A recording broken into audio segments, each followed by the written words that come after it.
hours NBA DFS conversation, taking y'all straight up the lock. Another nice looking slate at 8-gamer. This week is lovely with between, I think, 6 and 9 games. No microscopic slates, no massive slates, Goldilocks slates. These slates are just right. Joined today by the Chief, Will. You know him from the prop shop. Many things, but that's one thing, sure. All the videos, of course, on the old RotoGrinders, Twitter page, popping up, giving the picks for prize picks and underdog and monkey knife fight, whatever else. Anything, if it's a prop, if it's some way to make money, Chief will find a way to do so. What's up, Will? How's Hump Day treating you?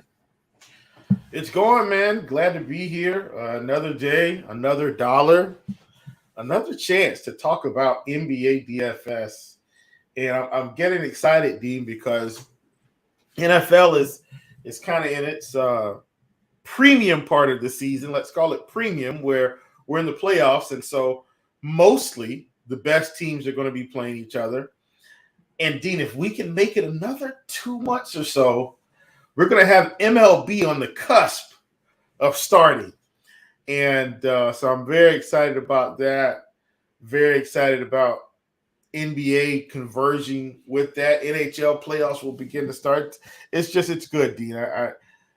Anytime another sport is about to end, the other one starts to pick up. And so it's always fun. About the only real lull, Dean, I think that we have in sports, like seriously, is when it's like that period right between July and August before college football and NFL, where baseball is just kind of carrying everything mostly.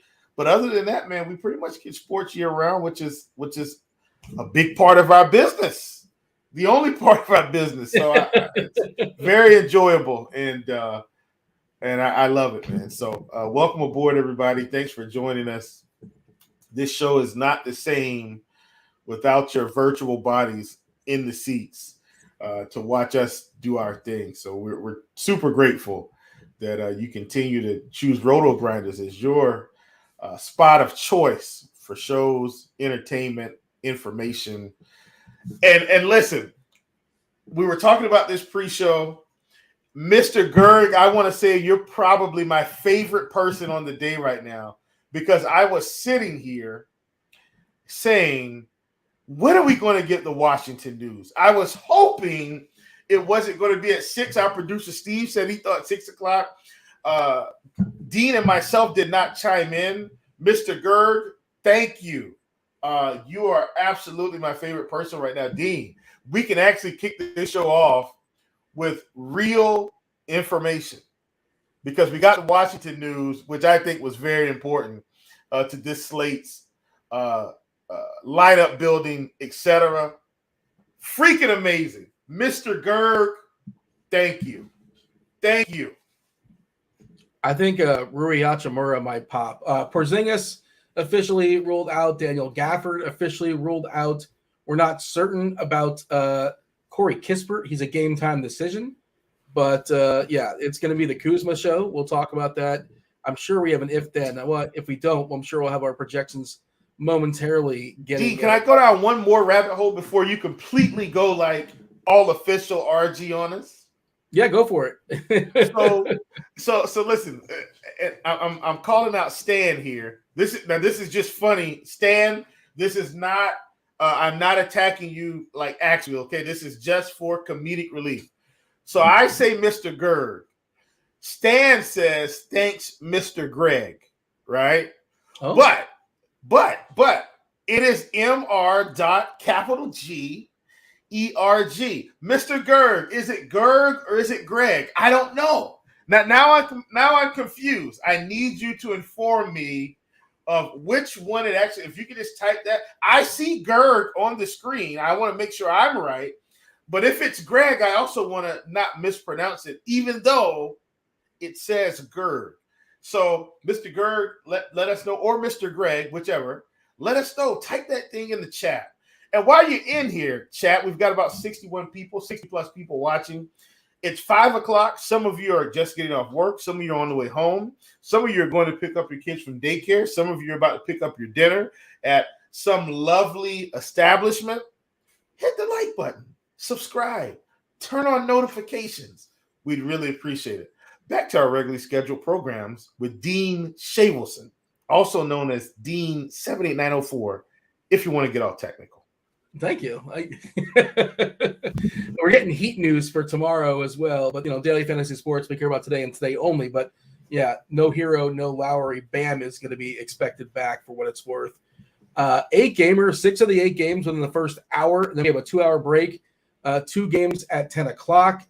A couple games on a back-to-back. 2 teams that were involved in blowouts. Phoenix in the positive end, walloping the Warriors, despite the fact that they were without 3 of their studs. They're 3 big studs, I guess you can say.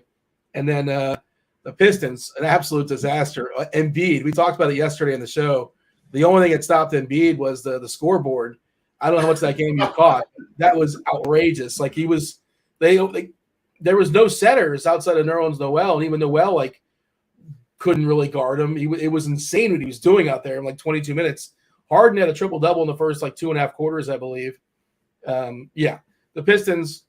And that's what they should have done. If you're a top team in the league, you got to beat Detroit, when they're down that many people. When you're also a top team in the league, you can't lose to the Phoenix Suns when you've got all your starters out there. Story for another day. Yeah, Houston still being currently in the tankathon. They're 10-30, but the Pistons right on their tail. They're 11-33. Both those teams on this slate. And your Charlotte Hornets are currently holding strong in the 3 spot. And you just need to be in the top 3. 1, 2, 3 all have the same chance as far as winning the Wembanyama stakes. I was looking at records today for the first time. Not the first time, but I don't follow them too much. It's the Warriors are 20-21. It's wow, that's. I know they've had some injuries, but that's pretty surprising. Phoenix is 21-21, kind of surprising. Best record in the league, Celtics, not surprising at all. Just we're at the halfway point, basically. But yeah, we're pretty much there, D, like you said, and I think that's very interesting that you've called out some of those things. Now, some teams are going to move up.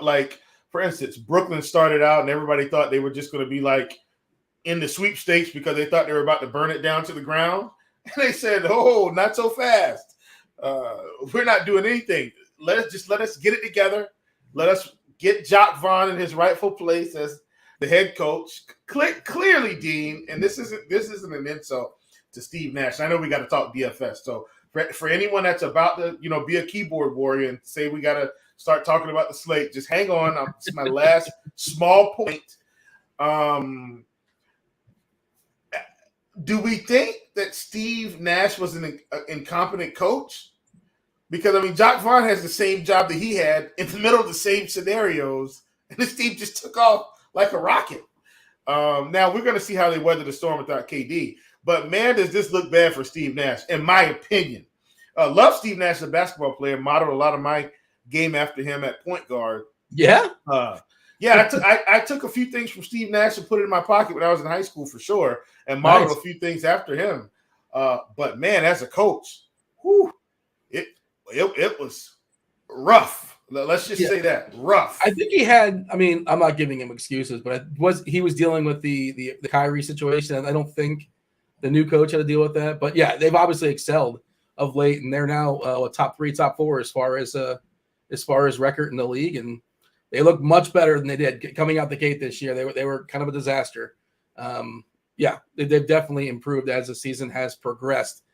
As far as this slate tonight. Lots of stars out. Phoenix on the back half of a back-to-back still. No Paul, no Booker, no Ayton. The big body of Kelton Johnson, his entire body is questionable, specifically his hamstring. His hamstring is questionable. We may get RJ Barrett back tonight. He's got that finger. Detroit is still thin, but they did add a few pieces back. We'll talk about it.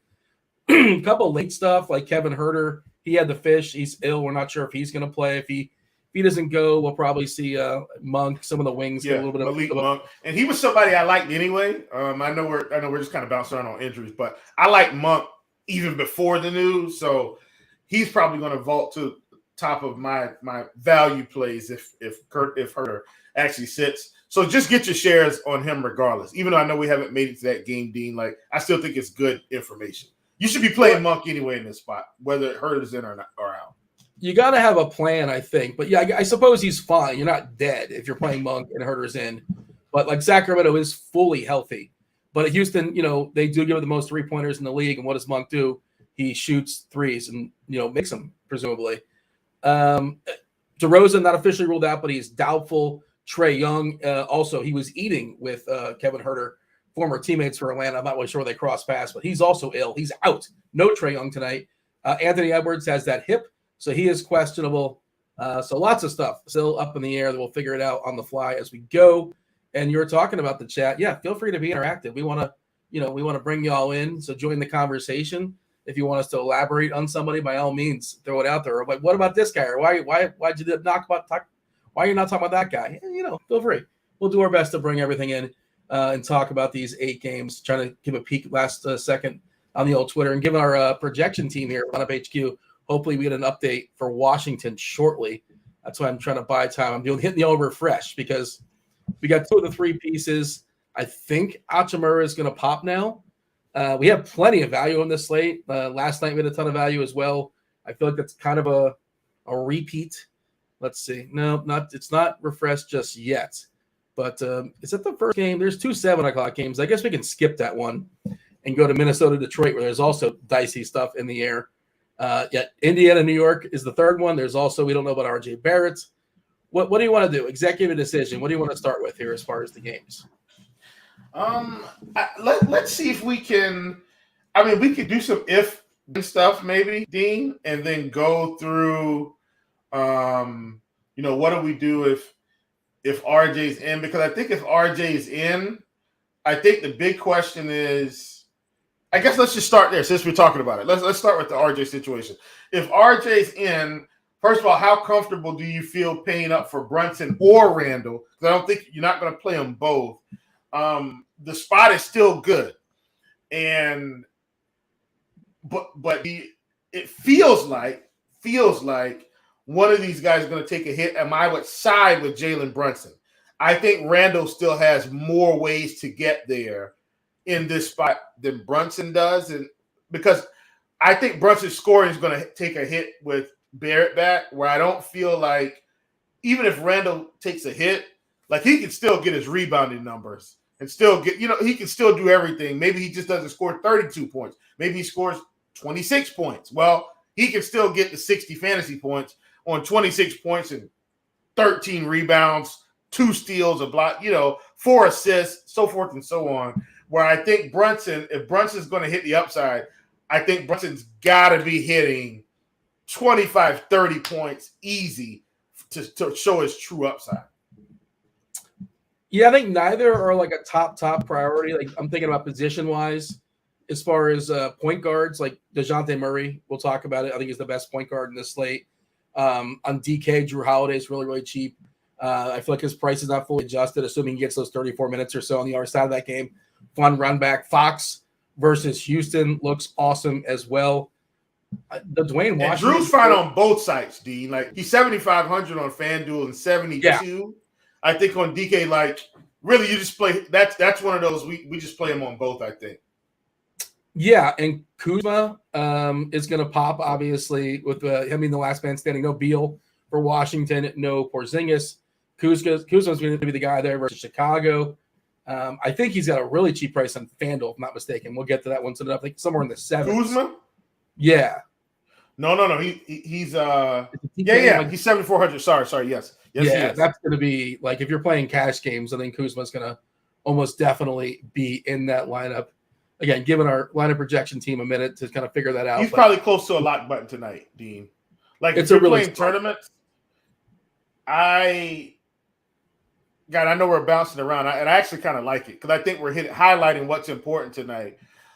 For me, if I'm playing tournaments, and this is my aggressive tournament nature, Kuzma, his ownership is going to be really high. And I think if you're trying to make a decision on, do I match the field? Do I score the field? At 7,400, how many fantasy points do you think he scores tonight? I'm going to go 50. Like, I know that seems like a big number, but it's probably somewhere between 45 and 50, Dean. Like, that's my read on it. At 7,400, I think I just hit the lock button and let it ride. And that way I know for sure if he hits the 50-point ceiling, right? If he hits 50, Yeah. then I've matched and exceeded the field, right? Because if he hits 50, he should, I'm air quoting, should be in the tournament winning lineup anyway at that particular price. If he goes for 55, he's definitely going to be in the tournament winning lineup. And now I've given myself an exponential chance to hit that ceiling when all the other lineups come through. Well, he should introduce that Indiana New York game. Didn't give the official total in line. 226.5 is the total. New York is a 4.5 point favorite. Again, Barrett, the only piece for New York that's questionable. Everybody else good to go. As far as Indiana, McConnell's got that shoulder, so he's questionable. Naismith is questionable as well. But they have plenty of guys. I don't know how much that really matters. Maybe a little bit if McConnell doesn't go, but doesn't really fully move the needle for me. Halliburton on the slate certainly has upside. I don't think he's going to get much ownership at all. I'm currently seeing less than 10% right now on DK. You mentioned Randall and Brunson. They're both fine. I'm happy to bet on players that are going to play close to 40 minutes. Good Lord, Randall, see how many shots he missed last game? It was, I think he was 4 for 18. He shot 9 for 29, if I'm not mistaken, and still put up pretty much 60. I think that's what it was, Dean. He did. I'm pretty sure that's what it was, yeah. I actually looked this up, so not looked it up like right now, but I'm saying I was on the pod last night, and I thought it was valuable information just to demonstrate where his upside was. A5, Jerome Lewis, my man. There it is. So, hey, Jerome, drop in here where you crossed, bro. I crossed at Delta Alpha at Claflin University. Anyway, one of my frat brothers is in the chat, so I don't know. Cool. I'm just trying to figure out where he crossed. Spring 06, by the way. That's the year I crossed. Centennial line. All right, Dean. But yeah, incredible. I think that demonstrates where Randall's upside is right now. Like, imagine, and like I talked about, Dean, if he hits 12 for 29, like he was going to push 60 plus fantasy points with ease. Like, if he shot 50%, he's going to be pushing 70. Like, that's incredible, really. Incredible. Yeah, he was on my I had a nice night with Randall, and I'm not complaining, but I could have used a few more points in some other contests, but yeah, he was awesome. Played Randall and pair him with Brunson, and they're all the usage in the world. Brunson's been really thriving in the absence of Barrett. I think he's still fine, just slight ticks. The one that would get the real big hit, I assume, will be quickly. Like, I don't want to say he'd be unplayable, but basically unplayable for me. At 6'4", I presume he would jump to the bench. There's a chance he outplays Barrett and closes over him. There's a chance they kind of ease Barrett in, I guess. But what's easing him in for tips? 32 minutes? I don't think I would get the quickly. And that's that. I suppose if you want to keep playing Mitch Rob, you can do that. But not a ton of upside of the guy that like you're begging for like 10 points in the bucket, which doesn't happen all that often. I don't love the Indiana side, and neither does ownership. Again, the only one really any semblance of ownership is Halliburton, and we ran down some of the top point guards. Like, you're just doing it for ownership reasons, for correlations reasons, because math is going to tell you that Fox is a better play, Murray's a better play, Holiday's a better play, but it's in a 1-game sample, anything can happen. Sure. What is your thought as far as the Pacers? Because I'm not enthused about this team basically at all. I always think Halliburton is in play, and that's because the Knicks have struggled at the point guard position. Now, maybe Quentin Grimes being there has helped them a little bit, but I don't hate Halliburton because if the game is close, we've only got a 4.5 spread. If the game is slightly tight, especially if Barrett sits, and maybe that makes it a little tighter, Dean. If they're able, and the Knicks are going to play their guys anyway. If this game is within, let's say, 7 or 8 most of the game, then my assumption is Tyrese Halliburton has had a lot to do with that for the Indiana Pacers. So I always want to get some shares of Halliburton in tight spreads because his upside is immense as well. Now, do I think from a salary perspective he's a better play than Brunson if Barrett's out? No. Better play than Drew Holiday? No. Better play than DeJounte? No. But it's not about it being a better play. And let me talk about this too, man. I love talking strategy. I know I hog up the mic with strategy talks. I'm sorry, Dean, but a lot of feel free to times, work it in. especially if you're talking about mass multi-entry, key word being mass, second word being multi, you want to get some exposure to guys that have upside. And a lot of times what I will do is I'll just leverage our ownership projections, basically, Dean. So I say, okay, well, it looks like we've got Halliburton projected for about 5% as an example. I think that's about where he is tonight, 5%. I say, okay, how much can I get comfortably and it not screw up my builds, right? Like take it from the main guys. Okay, so 12% feels comfortable tonight. So 12% of lineups is roughly going to get me out of 150. I think it's going to get me about 15 lineups or so. So he'll be in 15 lineups. I think that's reasonable compared to where our projections are. If he's the guy that goes off for 60 tonight, then now I've got a shot, especially if I've got Kuzma locked in, right? And he goes off for 50. I've got this floor that keeps creating itself as guys do well. And so I want to get exposure to all the guys that I have enough upside. Now, that does not mean I'm going to be plugging in O'Shea Brissett tonight in my build or TJ McConnell or Jalen. That's not what it means. It means the guys that I think have a shot in sneaky spots, I want to get exposure to those guys. Now, if you're in some type of 3-entry max type deal, right, then here's my rule of thumb. It's going to be a little bit closer to a cash type core, but you can probably differentiate in 1 or 2 spots, and that'll give you enough upside to get there. So you know everybody's going to play Kuzma, and you probably need to play him, right, Dean?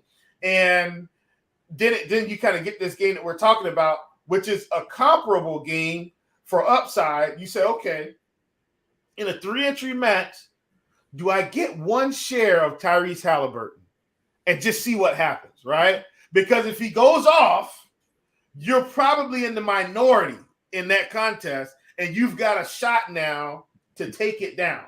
You've got a shot to take it down. And because you're going to have the value in Phoenix, you're going to have a little bit of value from some of these New Orleans guys if you want them against the Celtics. You're going to have a little bit of value with some of these Atlanta guys if you want to take them against Milwaukee. The differentiator is going to be the Halliburtons. It's going to be the D'Angelo Russells. It's going to be the Rudy Gobert. The guys that have the upside that no one wants to play tonight because it doesn't feel as good for the upside. Anyway, so I digress. Dean, please carry on. Thanks for that little moment again. I feel like I'm hogging the mic today, and I'm sorry, everybody. I'm happy to delegate you. I'll be Tony. It's all right. I'll stay in the corner. By the way, people are going to be playing Gobert, spoiler alert, and Russell's going to be a really popular play if Edwards doesn't go.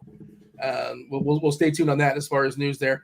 And also it's worth noting, you're talking about, say a player is 10% owned. That ownership, you can't have ownership for every contest type, obviously. That ownership is for a large field. Like, that is not for 3-entry max stuff. And like guys that are 5 or 10% owned in large field tend to get pushed down. And the ones that are 30% in the large field stuff are going to be 50, 60, 70% in the single 3-entry max. So all you need to do, like if you just like that one player, and I'll do this sometimes. I'm like, I like this one player. Or like last night I played SGA and I ran him back with Miami in like a single entry, 3-entry max, whatever it was. And he was like 5% owned. And then which was crazy, right? Well, I mean, the context of the slate, it kind of made sense. Why? He's got to do good, obviously. He's really important. Absolutely. Yeah. But my point is, if Miami was going to hang around with a limited lineup, then SGA had to get there somehow, which is the point I'm making. And I know SGA didn't have like his normal nuke game because I played him in props and he didn't get over 30 points. I was frustrated about that. Yeah. But if he just hits a couple shots late, like the upside is right on the cusp. So I totally get it. Yeah, even Embiid was really pretty low owned last night, which I thought was a little bit surprising, but because one of the most popular players was Orlando Robinson, center and center only, and then Nerlens Noel became a popular play too, somewhat popular, not as popular as could have been. Yeah. We'll see where he is today. I'm kind of curious now that he's been sitting there in projections all day long as opposed to getting an update 15 minutes before lock because Isaiah Stewart wants no part of Embiid. I guess he's got a real injury, I suppose. Hey, we got an update for Washington. Let's talk about Chicago and Washington. Bulls are going to be 1 point favorites here in Washington. 228.5 is the total. We are assuming that DeRozan's out, not officially ruled out, but he's doubtful. Caruso expected to go with his ankle. He's probable. But Porzingis and Beal both being out, even Daniel Gafford being out. Kispert officially questionable. That was his update. No update. We're projecting Taj Gibson to draw the start here. Oh, revenge game for Taj Gibson. 3.1K. He can't possibly be right. He might eke his way to like 20 points for what it's worth. I don't know if that's usable or not. But yeah, I think Taj draws the start here. That would not surprise me. We're giving it to Morris, Kispert, Denny Avdia, Kuzma, and Taj. Interesting. I ran a Court IQ. The sample wasn't huge on it, but Kuzma didn't like really pop in a Court IQ when you kick Beal, Porzingis, and Gafford. 27.7% usage, which is like, that's fine, but it's only a 0.7% increase. You know, he's a high usage guy as is. Just, you know, I'm not saying not to play him, and it's small sample stuff, but I thought it would be higher, basically. Barton, 22%. I don't know how much he'll have a chance, but I don't think I'm playing Barton. I think the best guy is Hachimura. He's a guy that can play some backup center as well, if they go small. But projection-wise, let's see what we're looking at here as far as projections. The ownership is not updated for what it's worth. It will shortly. But the projections, I'm guessing we're going to get a big number for Kuzma. Yeah, 36 minutes, 42 fantasy points, DK, which is good. He's a better play on Fanduel. That's still pretty strong, though. We'll talk about Chicago in a second, obviously. Let's knock out Washington first. Levine and Vuk are going to be elevated in the absence of DeRozan. And then they have some fringe players that it's hard to figure out who it's going to be, but somebody amongst Caruso, White, DeSumo, those guys are all going to play at least 26, 27 minutes or so. Somebody should crack it because they're all basically close to the floor as far as asking price. But yeah, how do you feel about Kyle Kuzma and the Wizards? So on FanDuel, and that's what I was saying earlier, like lock button, Dean. Like if I'm playing multiple lineups, he's in every single lineup that I have. On DraftKings, I think Kuzma's, is he 85, Dean, 87, somewhere around there? Pretty full price, yeah. Yeah, I think that's where he is.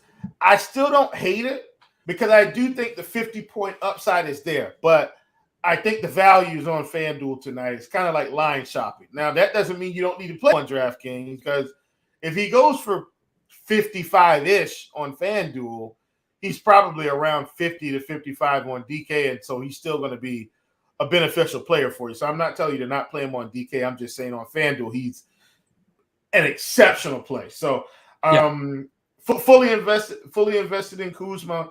I think Denny Avdia is going to be a nice target as well, just because I think he's going to get a fair amount of minutes tonight. I think we see 30 minutes, and that means he's got upside for 30 to, I would say, 35 fantasy points. I don't think he's a 40-point fantasy point scorer. I don't think he gets anywhere near 60, but I think he can get to 30, Dean. And so as a result, he's someone that I like. Same thing for Rui Hachimura, probably low, high 20s, low 30s fantasy point producer. He's someone I think he can get involved in as well. But I think the sneaky one here for me, Dean, how are you going to handle, hear me out here, how are we going to handle the DeLon Wright, the Goodwin, the Will Barton? Like how do you want to handle that little trio of guards? Because I think they get some minutes. I just don't think it's 30 minutes. So one of them or all of them end up with 20, and one could end up with close to 30 fantasy points in this. Do you get what I'm saying? It's like this little group, one of them gets there, one of them doesn't. If I had to guess right now, it might be DeLon Wright just because of the stocks. But and this, I guess this is maybe more of a FanDuel question than DK because of the stocks. But what's kind of your read there? I know we've got meager minutes projections on them. Like I know we got Barton at low minutes and Goodwin at low minutes. Like I know it's not crazy, but I mean, I think they could get there, one of them. I think this is like a turning point, though. It's not like anything. I'm not plugging them in like 20%, like 5% of each maybe. And if one of them has the upside, you kind of get, something on the back end. Maybe you got a lineup that comes through late in the late games when Sacramento and Houston is going off. Yeah, I feel much better about the prospects of Avdia and Hachimura than I do about those guards. And also positionally, we talked about there's an opportunity to cost the point guard today, the shooting guard today. Just guards in general looks pretty strong as far as the position. So I don't think I'm going there. I don't make enough lineups. I would think it'd be helpful to your argument if Kispert is kicked out of the lineup, if his 30 minutes go away. Yeah, and that's really where it is. Kispert's out. Like one of these three is going off. Like for their price. Yeah. Really, really fragile. Barton has really fallen out of favor. So, he's a guy if he ever gets the opportunity, but those are few and far between. They have a lot of bodies still. Washington still has at least 10, 11 guys. It's not really an issue, and they have a lot of guards too.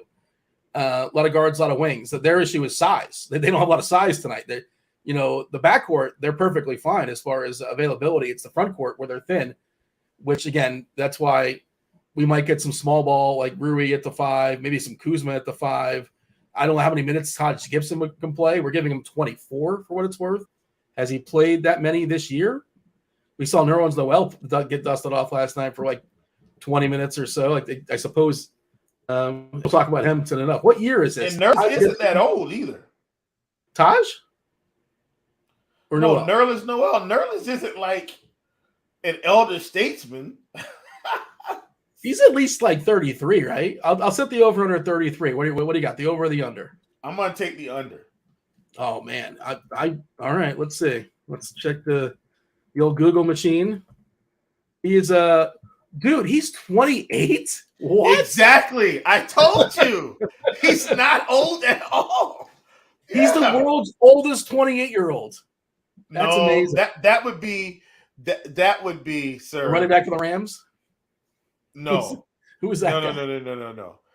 Derek Favors was somebody that we called old man Favors, and he was 25. Big Al Jefferson was 24, and we were thinking he was 30. Listen, Nerlens. I knew Nerlens hadn't been in the league long enough to be 33. I knew that off the top of my head. Didn't even have to check. Oh, you mentioned Favors. I don't know if you did it intentionally or not. He's back in the league, right? No. He just signed with Atlanta. Yesterday. Oh no. Yeah. I don't know if he's in a uniform tonight. I have no idea, but they're still without Capella. I think it's Atlanta. I should know this. But, Favors is. I don't know if he's going to play. I have no idea. But that's crazy. Yeah, that's crazy. And he's only 31, and he feels like he's older. Exactly. Yeah. Well, a lot of it, when you come out high school, straight to the pros. I think that's part of it too, right? Feels like they've been in their lives forever. Yeah, and a lot of the new age or new wave of players, they've kind of been doing one and done for some of the superstar college players. You still got some guys that are going to go 2 and 3 years and then enter the draft, especially from your mid-major conferences. But these guys that are going to Texas and Kansas and Kentucky, in which Kentucky's kind of fallen off. We'll see how that goes. Coach Calipari is probably just run his course. The Dukes, the North Carolinas. Those guys, they go on. Caruso available. Bojan Bogdanovic is available.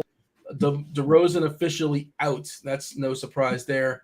Kyle Anderson had the fish. Slow-mo is questionable now. That's a late downgrade. Interesting. Okay. We did not get anything as far as Edwards. You'd think we get an Edwards update as well, but nothing there. Livers officially available for Detroit. He'll be coming though, because that's a 7:00 game. I'm sure Edwards will be here soon. Yeah, I think so. Hachimura is a better. Go ahead. No, you go ahead. I'm sorry. Sorry about that. Just saying, Hachimura versus Avdia, a little bit more expensive, better fantasy player, but Avdia I think his role is a little bit more secure. I think. I think upside wise though, I think Hachimura has probably got a bigger upside amongst those two. A better fantasy point minute player. Around 0.9. I think Avdia is 0.85. If you're asking me to pick one of those guards you're throwing out, Monty Morris is the safest, right? Goodwin, those minutes are thin. Right, those minutes are really thin. And Barton, man, they were really, really thin. And they still have Anthony Gill, another wing. They have plenty of bodies. It will be interesting if Kispert gets ruled out, and then somebody all of a sudden But I think even a couple more might get delegated to Avdia and Hachimura as well, not just those three. And Gibson, we're giving him 24. And what is his fantasy points per minute this season? It can't be great, right? I guess I can check that. Maybe it's okay. But we're not playing Taj Gibson, are we? We're not doing that. I don't think so. No. You tell me. Okay. Negative. Just wanted to make sure. Maybe if you're running a tunnel lineup, but I think we have enough value in this slate. And, center, there's always a value to that position also. All right. The Bulls. No DeRozan officially. Elevate Levine, elevate Vuk. And then speaking of cheap guards, there's a plethora of them this entire game, right? Ayo Dosunmu, Kobe White. You got Caruso. Do you have a preference amongst those three cheapies? I feel like it's Kobe White, just straight up. But, I mean, Dosunmu could go off. Heck, Patrick Williams could get something done today. And I know he's not a guard, but he's still an auxiliary piece that could do something. So I think with Levine and Vooch, and then you just kind of figure it out. But if I had to choose, I think one additional piece, I feel like it's Kobe White. I think that's where I land, Dean, to be honest with you. White, Dosunmu, and Caruso all basically the same as far as fantasy points per minute, 0.7-ish for all three. Curious to see who are we projecting to start.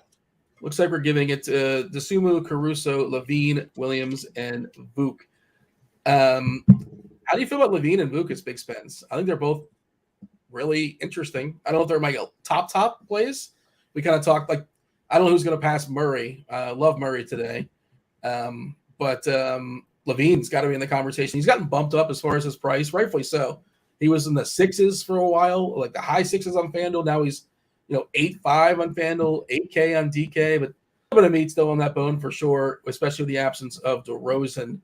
Levine and Vuk, you have a preference amongst those two?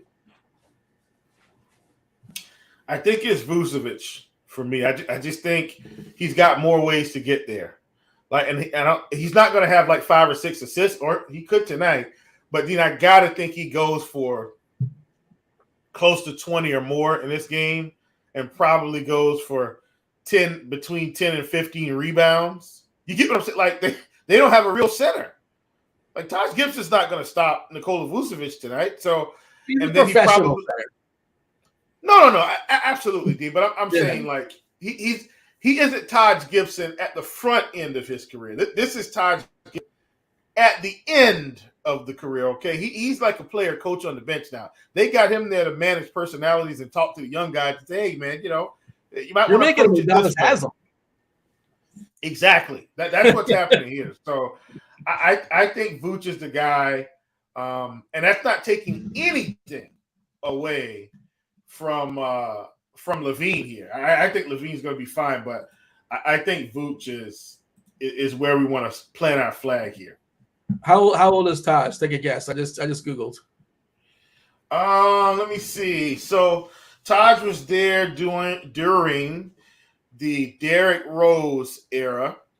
So we were in that kind of early mid 2000s, so to speak. I'm gonna say Taj is.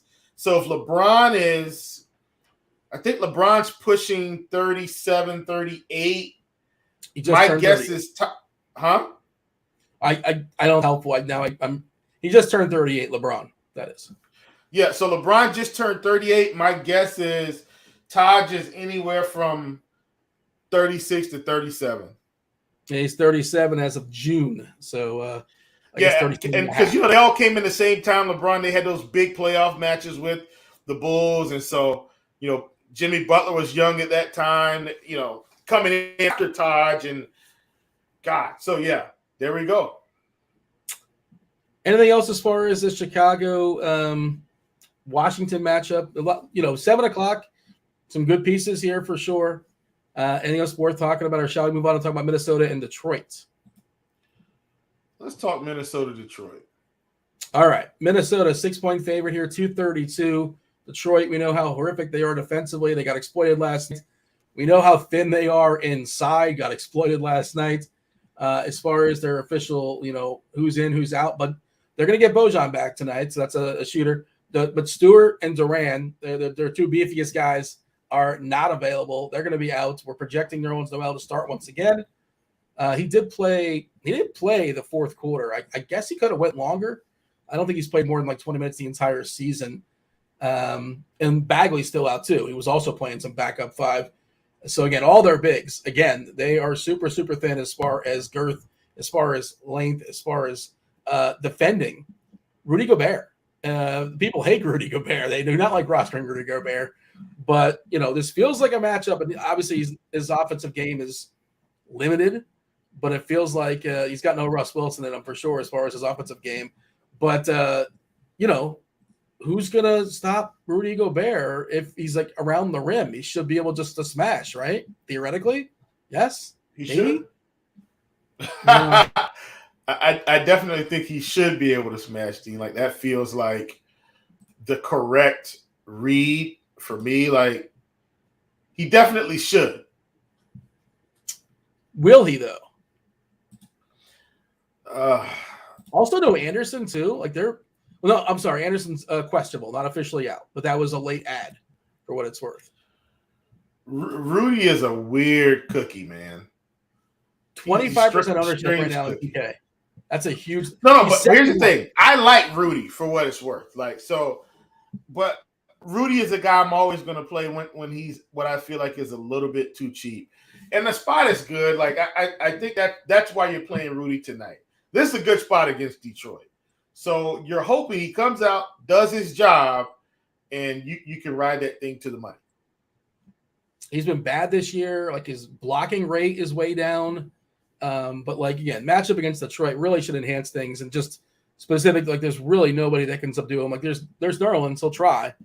But that beyond him, I think they played Diallo. Hamidou Diallo was their backup five last night.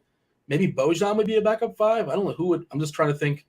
Maybe Livers. I guess Livers wasn't available yesterday either. But whoever it is, like, Rudy should be able to like muscle them around on the inside. Put up one of those like 17 and 15 kind of games, throw in some stocks as well. Ownership is getting there too, 25%. Edwards, phenomenal play if he goes. Again, currently questionable. We'll see 7 o'clock. We should have that news. If not on our show, the crunch time portion of this show, 9-1.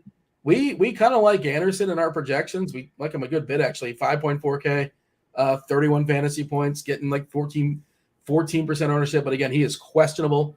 I'm trying to think who would benefit. Would they play? I don't know if they would play Nas and Rudy a ton together because of how small Detroit's going to be as is. Who would take those minutes? Prince. Might be Prince, I guess. I don't know if he'd roster him. But if Edwards doesn't go, like, Russell, I think looks awesome. Russell is going to run the show, right? Yeah, absolutely. And really where my Minnesota affection completely comes in. I'm hoping we get, our sitting. Like, he's got to sit one of these games, right? He just keeps popping up on the injury report. Might be a good time to get him a rest day, right? Against a Detroit team that they should be able to handle without him. So I like him a ton. Delos, who I'm referring to, that I like a ton. Yeah. And I think he's like kind of sort of fine as is. Even if Edwards goes, I think he's fine. He's a perfectly fine play. There's definitely a ceiling there. Detroit is going to get – it's just like, choose your own adventure, however you want to score against Detroit. You're going to score against them. I think Russ, he becomes an awesome play. If Edwards doesn't go, I think he's perfectly fine as is. Do you want to talk about Detroit, what a mess they are?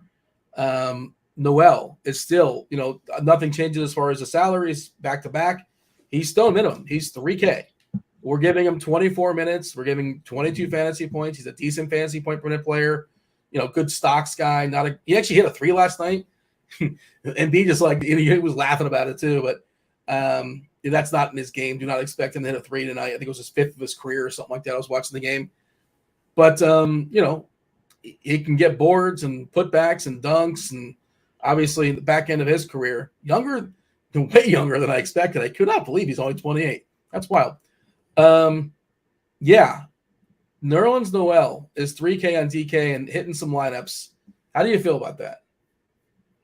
At 3K, Dean, I won't argue with you. Like he's still not going to be like, oh, let's roster Nerlens, because I don't feel like he's got the same role he would have had when he was going to get 30 minutes somewhere else. You know what I mean? But yeah, at 3K, I think you absolutely roster him.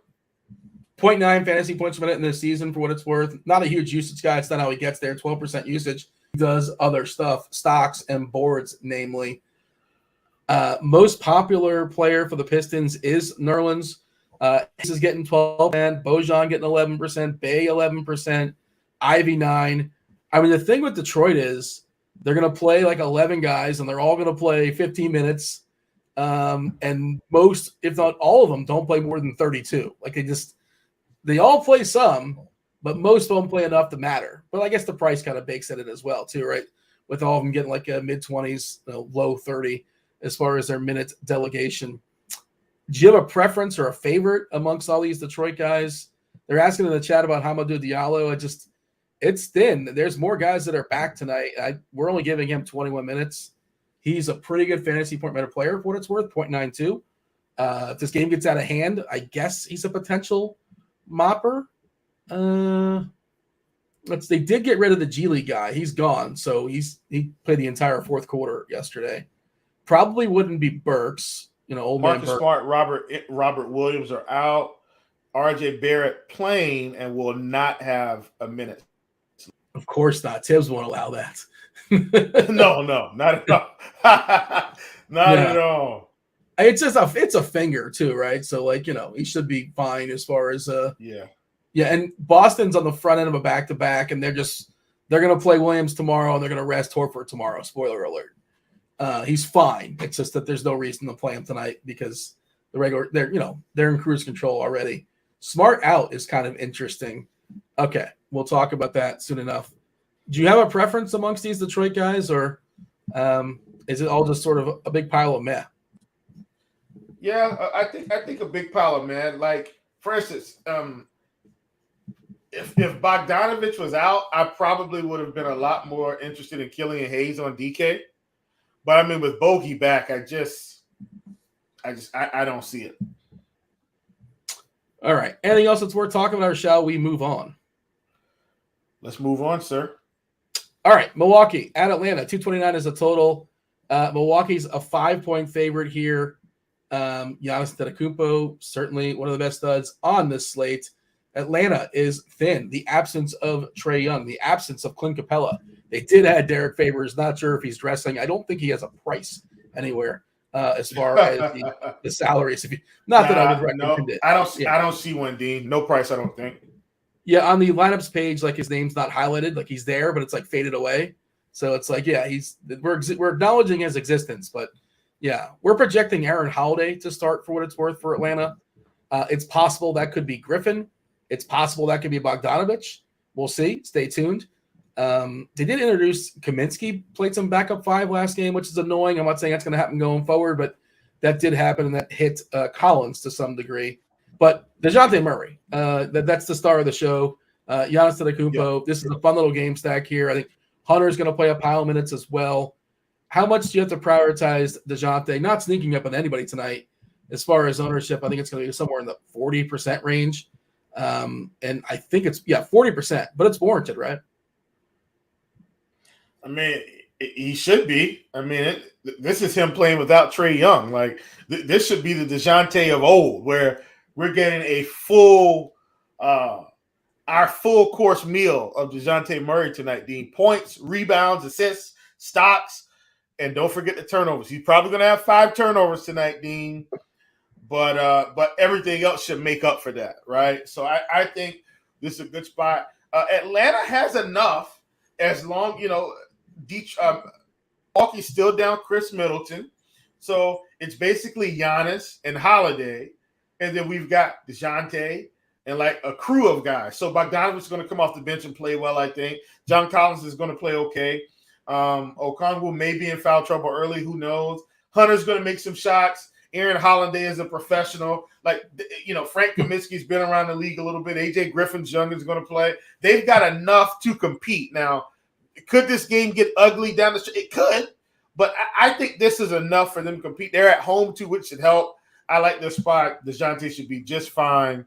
We've got him projected for almost 50 fantasy points, so I love it. The Holiday brothers reunion, that's going down this game. I just realized. Yeah, maybe that's why we're giving Aaron the start there for Atlanta. All three will be in attendance. Aaron, Justin, and Drew. Drew always seems too cheap. Like, they kind of eased him back as far as his minutes. Coming back from injury, he played 18 coming off the bench. Then he rested. Then he played 19. He played 33 minutes last game. He wasn't great. He did close it out. He took a couple big shots at the end to knock New York out of that game. But otherwise, he was pretty quiet. But adjusted. 7-2 on DK, 7-5 on Fanduel, and 33 minutes. They're going to give me 33 minutes here at 7-2. I'll take my chances. I'd prefer to pick on, Trae Young defense. But still, whatever. Don't care. It's going to be Murray and Holiday. Whatever. That's fine.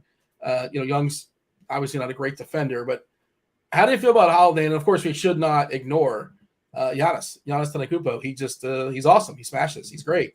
It's just salary is a thing. How much do you prioritize Giannis as a big spend?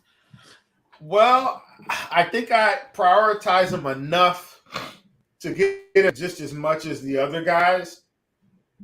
If I had to take, and hear me out, D, because it's really about spreading out my ownership. If I take one guy tonight and throw him away, I think it's Nikola Jokic. For what it's worth, I don't think the Suns keep up with the Nuggets tonight, and I can live with that. Like, Jokic could very well go off for 60 3/4, but my point is, I'm willing to live with that, thinking that he doesn't make it the whole game. That we have some, you get what I'm saying, Dean? Like, I can live with that. What I can't live with is this Atlanta and Milwaukee game going to overtime, and Giannis is like absolutely nuked us. So I think you need to get some Giannis shares, because I do feel like this is still going to be a competitive game. It's only -5. Denver's -14 for what it's worth. If that tells you anything, this is a -5 game. I'm willing to accept that. So I'm in on that one. You've got, and I'm using this as an example, you've got Tatum in a game where Boston's -9.5. I do think Boston wins this game for what it's worth, but maybe it's a little closer than that. If you're on the sports books, like getting New Orleans at +9.5 might be okay. Like, they could very well just lose by 5 or 6 points or something late. Who knows? But my point is, I think this ends up being a competitive game. I want Giannis shares. I'm willing to fade Jokic completely, which I'm going to do tonight, to ensure that I can get enough Giannis, enough Sabonis, enough Tatum, so to speak, enough Randall. And Randall's more taking a shot, but I'm considering him a stud now because he's in that mid 10K range. So those are the guys I would prefer to get in. But don't forget, on FanDuel, I'm locked a guy like Kyle Kuzma. I'm getting plenty of shares of Nikola Vucevic, and so I may only be able to get in one stud per build. And so I want to make sure I have that option. Giannis is definitely at the top of my list. Just trying to think. Giannis, Holiday, Murray, Hunter. Can I make that game stack? Can I play those 4 guys? I mean, I think that's doable, right? Just trying to think. Yeah, I think you can do that. I do like Bogey a little bit more than Hunter for what it's worth today, because I think his scoring is going to be. I really like Bogdanovich. Well, I'm thinking salary wise. So like Murray, Giannis. Oh, I was looking at DK. Sorry. I mean FanDuel. I was looking at FanDuel. Sorry. So I got 4 or 5 to play with, right? Murray, Giannis, that's Drew Holiday, to be clear. Then like if I put Hunter in there, could I make a lineup around that? He's 5K. Like now I got 4-4.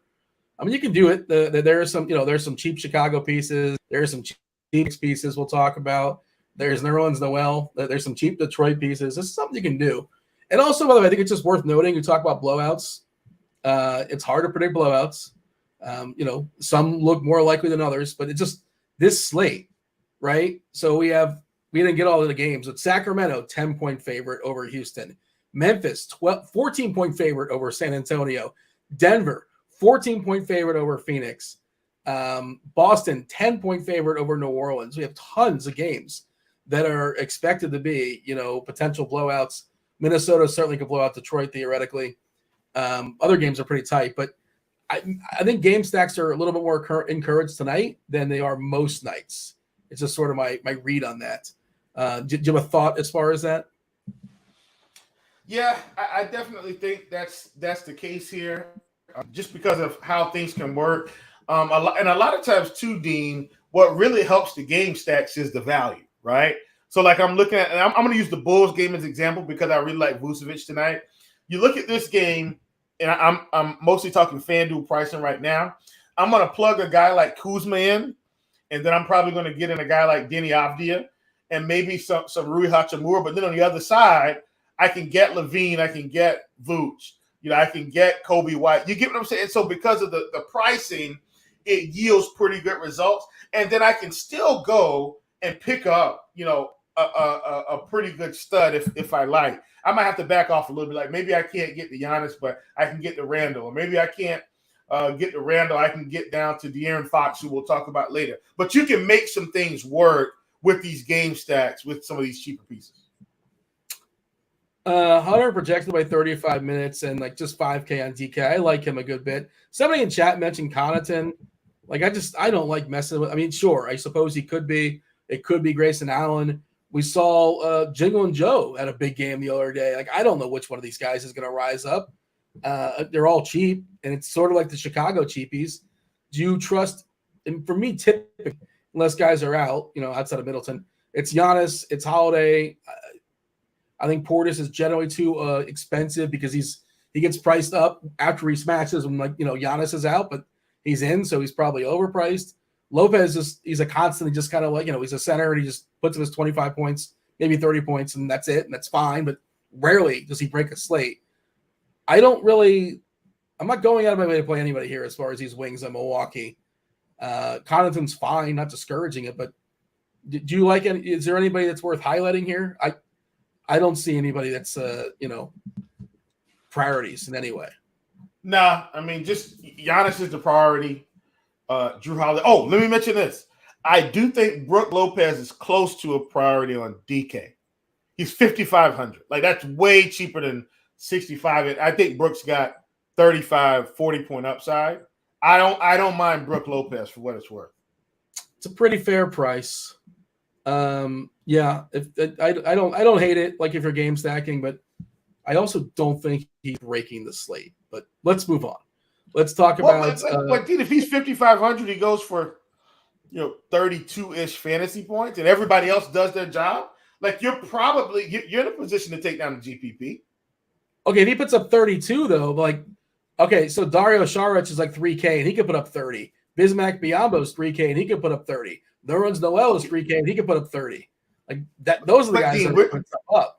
I got you, Dean, but I'm saying I don't think we should overlook Lopez because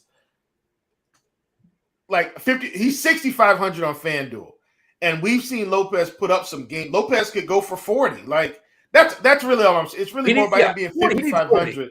33 is like whatever. It's not killing me, but it's not really helping me. Is kind of what the point I was making. No, maybe. What I'm saying is, if he puts up 33 fantasy points and you got the nuts everywhere else, you can still win a tournament with center. That's what I'm saying. That's the first half of the ESPN doubleheader, by the way, just for what it's worth. Back half is Phoenix, Denver, who I think they were somewhere nationally last night, absolutely walloping Golden State. That might have been TNT. New Orleans, Boston, 230 the total. Boston, a 10-point favorite here. They are officially now without Marcus Smart. They're without the Time Lord. No Robert Williams. Pieces like White and Brogdon and Grant Williams will get little bumps here. I'm not sure how much they would matter. As far as New Orleans, no Zion, no Ingram. Herb Jones has that back, so he is doubtful. We're projecting Dyson Daniels, the rookie, to draw the start for what it's worth. We did see some crossover last game. Valanciunas and Larry Nance played together for what it's worth. That doesn't happen a ton. Sometimes that's matchup dependent, but it's good to know that can happen at times. All right. As far as ownership in this game, I wonder if we've got our projections updated in the Boston side. I'll give it the old refresh. Let's talk about New Orleans first. I assume we have Jones out. because he's officially doubtful. Seems more likely he does not go. As far as the New Orleans side, McCollum, great scenario. No Zion, no Ingram. He's going to run the show, but I feel like the price is almost kind of caught up with potential. Not saying you can't play him, but 8-7 is really pushing it for CJ McCollum. 11% as far as ownership. Valanciunas getting 5. Marshall getting 5. Price got pumped up a little bit as well. Nance is an interesting dart. If you think he fits this game better, which I think he kind of sort of does than Valanciunas, but that's large field stuff. And even Alvarado's prices got bumped up as well too. I am not loving the New Orleans side. McCollum, again, as far as the big spends, he's just kind of back in the line. I like him, but I don't like him when it comes to the salary necessarily. What's your thoughts as far as the Pels? I'm a little underwhelmed. Yeah, I mean, I think if you're playing CJ, you're playing him because the usage is there, the upside is there, and the hope is that New Orleans keeps this game fairly competitive. Which I don't consider 9.5 a crazy spread like everybody else. Like 9.5 to me doesn't mean a team is about to get like blown slap out of the gym. You know what I mean? Like it could very well be a 10-point game the whole time, and Boston plays their normal minutes, and New Orleans plays their normal minutes, and everything's just fine. So, but if I had to choose between him and DeJounte straight up, I take DeJounte. So I do think it's interesting, and I'm talking a little bit more FanDuel today, where he's 8,800. We've got him projected around 5%. If for some reason New Orleans hangs around, we've seen CJ recently with all these guys out. I mean, he's been scoring 25 to 30 real points, which is going to get him close. So I don't hate it. Realistically, I expect Boston to handle. But if I'm playing mass multi-entry, he's one of those guys I sprinkle in. We've only got him at around 5%. I think you get him 10 to 12%, and you move on. Larry Nance, you mentioned him. I do think he's interesting, but more interesting on DK, where I think he's in the 4K range rather than the 5K range. So Larry Nance is definitely a DK target for me today. 4-4. Because he very well could play close to 30 minutes. We don't know, but I'm saying he feels like the right fit for this game. Boston, they're always appropriately priced, right? Tatum is 10-8. He should be 10-8. We have a pretty big projection on him now. The absence of Williams as well. 38 minutes, playing a ton of minutes there as well. Almost 54 DK points, which is that's a pretty solid number. Brown getting 45.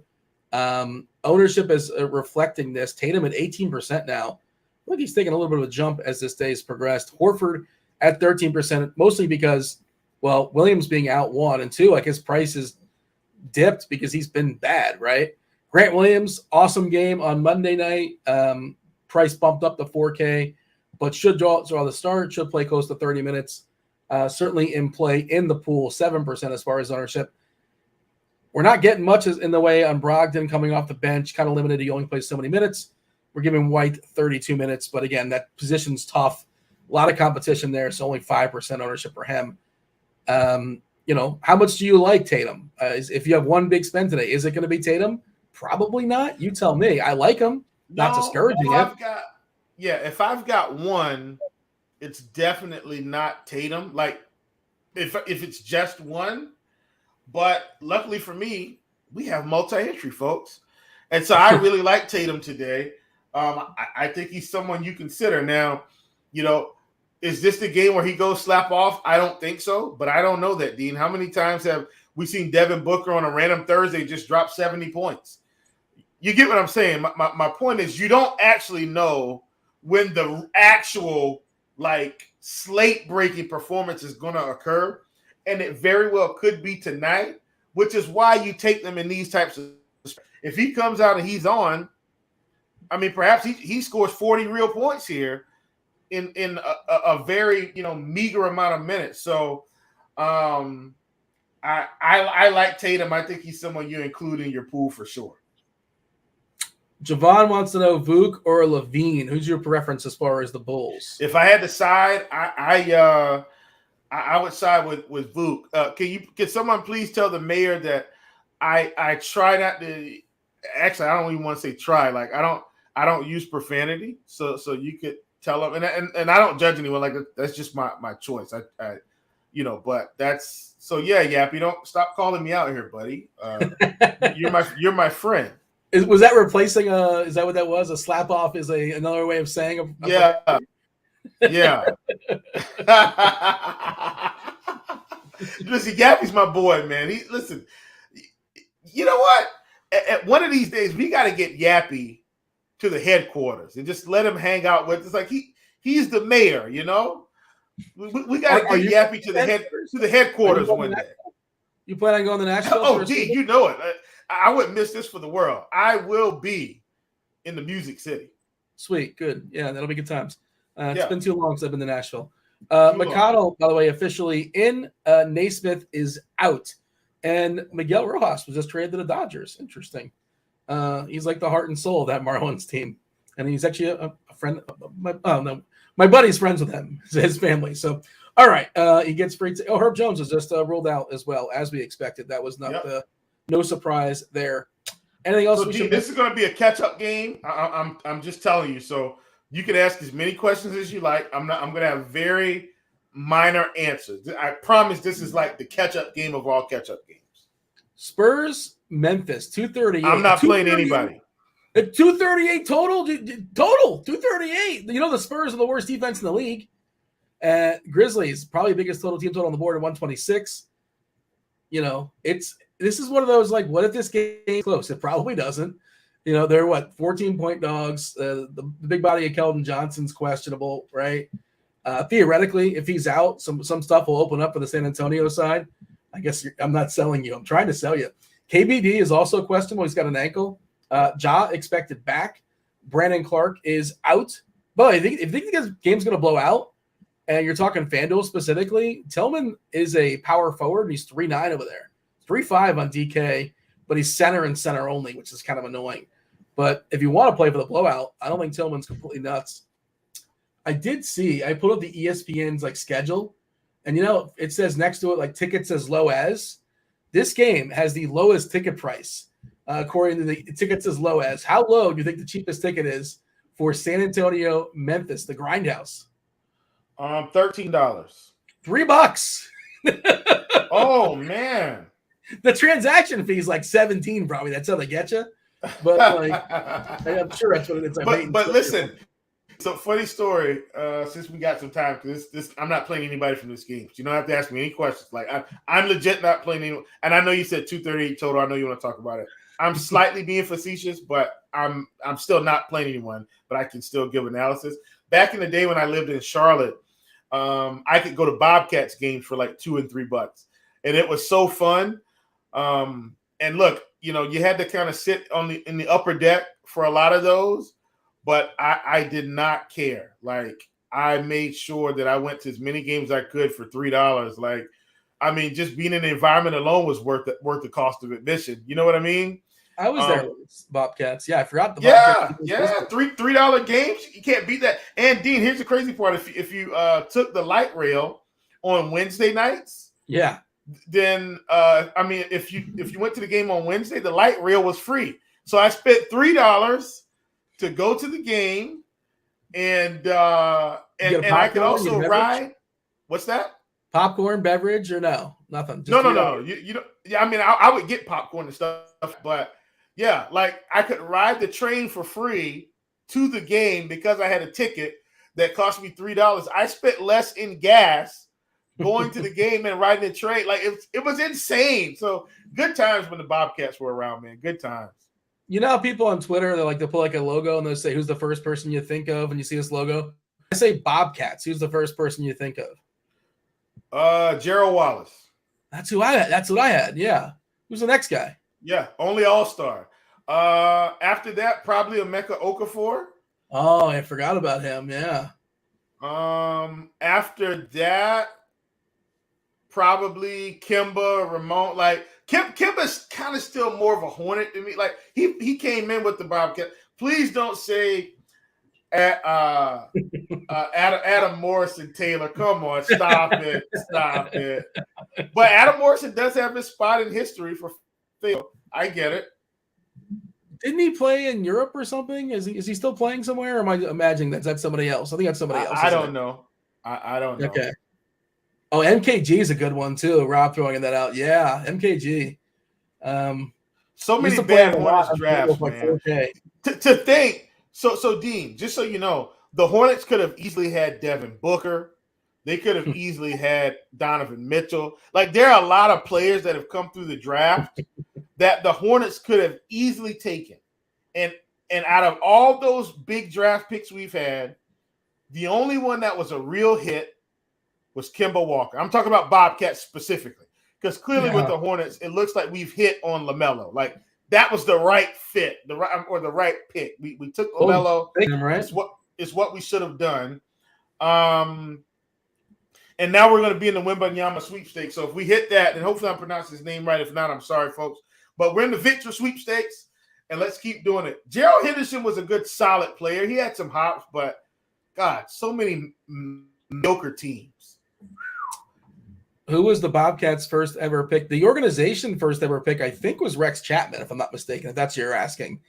But I don't know when they officially became the Bobcats. And then we have that Men in Black one, like it never happened. I forgot the Bobcats even existed until that's right. Yeah, there was a basketball team called the Bobcats.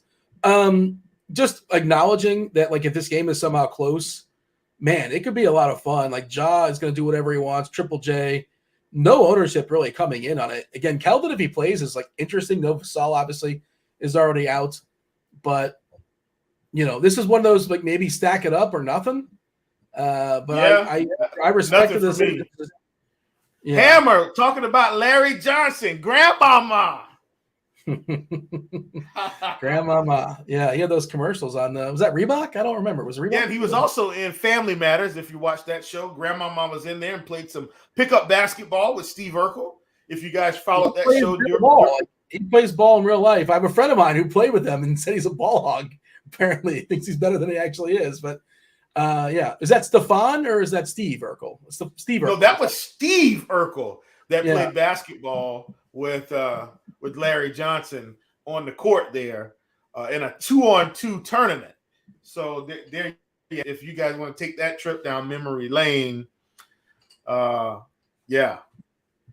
Friday, was that Friday nights? I think it was Friday nights. And believe it or not, Grandmama was Estelle Maybell's, one of her friends on the show.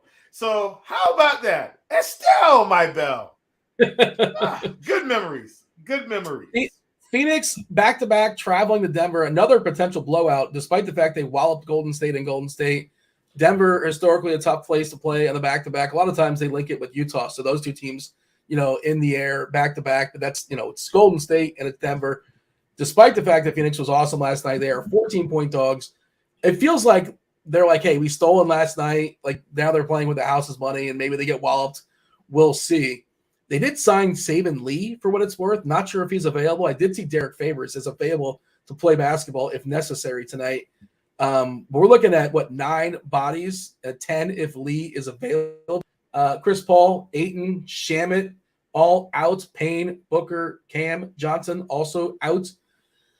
Oh, man. I'm a little torn on this Dwayne Washington thing because, projections are saying you should absolutely smash him to the moon. One of the best plays in the slate. I just thought it was weird how he barely played. I don't want to say barely played. He was good, pretty good last night. Biggest usage guy, good assist guy last night. But he played 3 minutes in the fourth quarter in a close game. They had the Damian Lee.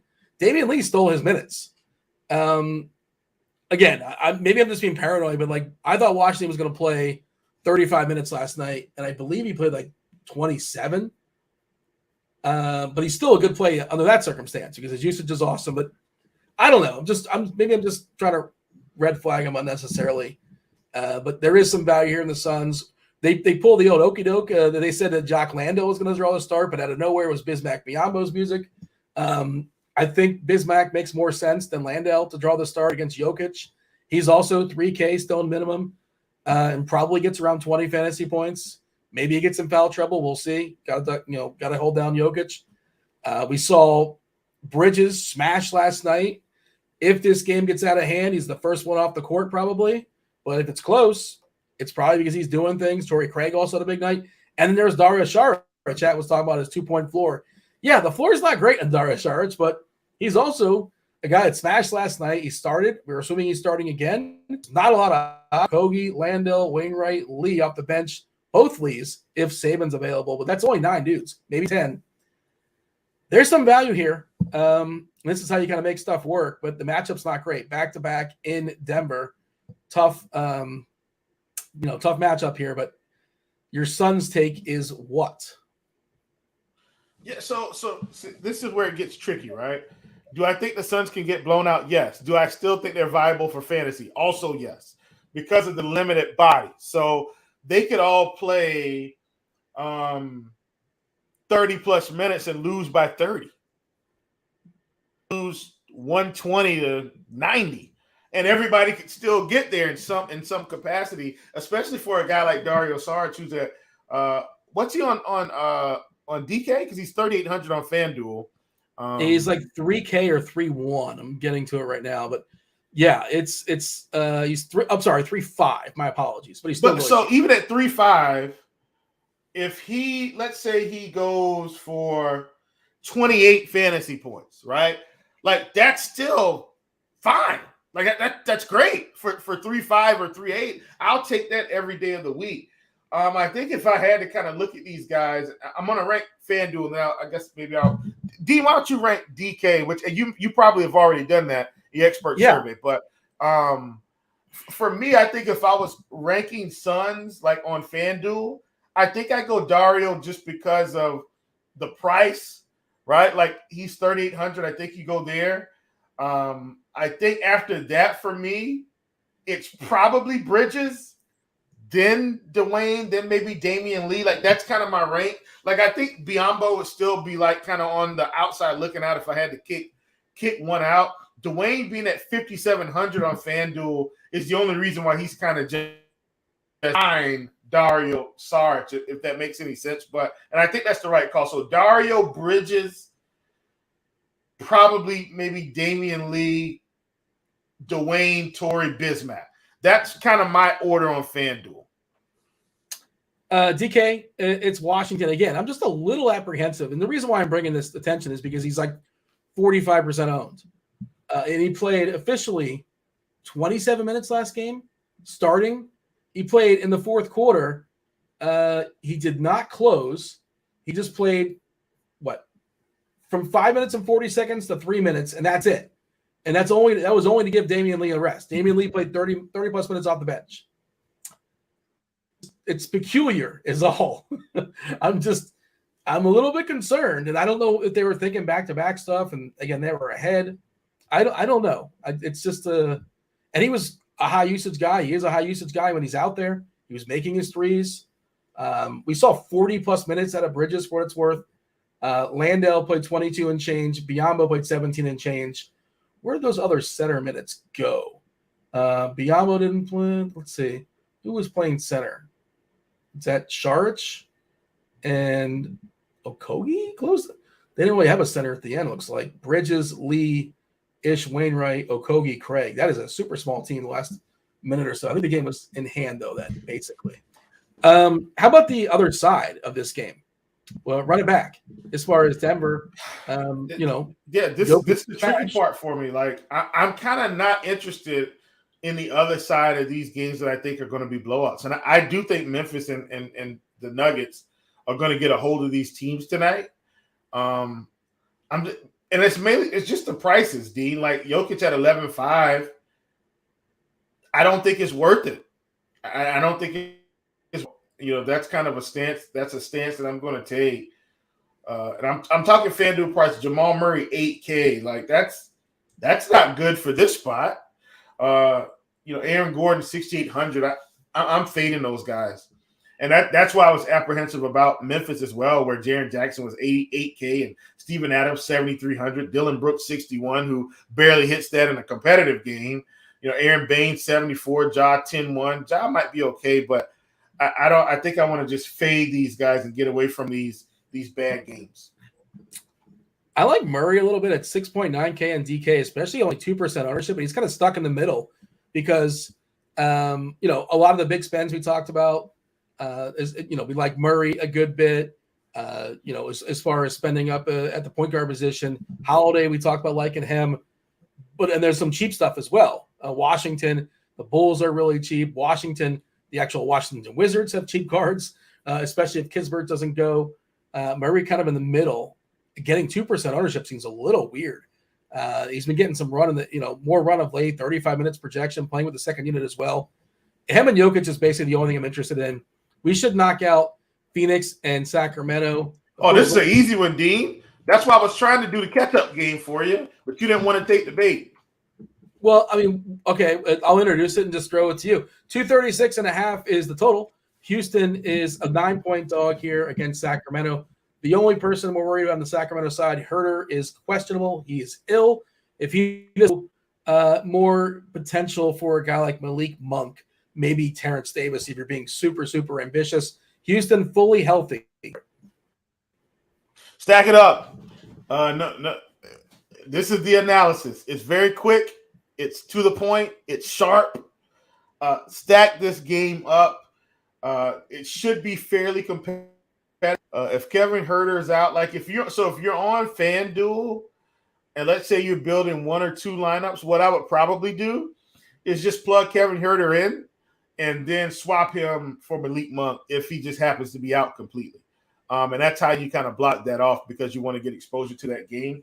Or you could play one of the Phoenix guys that's a little bit more expensive. But I think in this game, you definitely stack it up. Like Kevin Porter is 7,900. Do I think he might be slightly a little bit too expensive? Yeah. Don't care, though, because what I'm trying to capture in this game is the upside. Jalen Green to 7K probably should be 6,700. Don't care. Want to stack the game. You've got Jabari Smith at 5,200. Sengun is 63. I think you just stack these guys. KJ Martin still 3,900. Minutes may not be there, but, that's how I approach this game. If I had to choose, I think somebody may ask, who would be your absolute plays from this game on both sides? I'm going to play Malik Monk regardless, whether Kevin Herter starts or not. So it would be Sabonis, Fox, Monk, and then on the other side, Kevin Porter Jr., Jabari Smith. Those would be my top 5 plays from this game straight up. How many plays would you have in a stack? You're saying stack it up. Would you play 2-2? Would you play up to 5 in this game? Oh, I would. Okay. I would, yeah. As a stand, I would absolutely take 5 guys from this game because I think Sabonis and Fox have the upside to compete with all these other guys, and there's enough value out there to where you can just kind of piece value together and stack this game. One player on DK currently getting over 10% ownership. That's Sengun at just 12%. Sabonis right there at 10. He's less than 5 figures on FanDuel. I think he's 9.9 over there. Like him a good bit, obviously. Adolfo in chat, Porter or Fox? I will take Fox amongst those two. You have a preference? Yeah, Fox for sure. Okay. How about Tatum or Randall? If it's just straight up and money doesn't matter, give me Tatum over Randall. What say you? I can't ignore this matchup with Indiana. Give me Randall. I know we split on that one, but yeah. Even with RJ back. Let's see. If Herter is out, would Monk get a bump? Yes. He still might not start, but I think there's a better chance for, use it. Let's see. Do we have an if then? We do have an if then. If he is out, we're projecting Monk to play 26 minutes as opposed to 22, I believe. 27 DK is our median projection for what it's worth. I do like Keegan Murray on DK in the 4K range for what it's worth in this game as well. All right. 3 max on DK. Would you lock in Sabonis at 10-6? I would not. As a part, that to me, that means playing him in all 3 lineups, or just lock him in your one lineup. I think he's fine. But if you want to take a stand on it, by all means, go for it. But I'm not sure how he's asking that question. Is he saying he's playing all 3? Or because I wouldn't play Sabonis in all 3 lineups personally. I like him, but I like other stuff too. How do you feel about Sabonis? If it's just one entry, is he your guy? You're building around him? I think if it's one entry and I'm stacking this game, I'm absolutely taking Sabonis.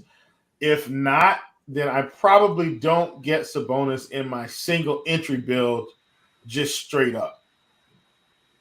We got protein. On DK duel, Sabonis is 9,900. I think you get him there.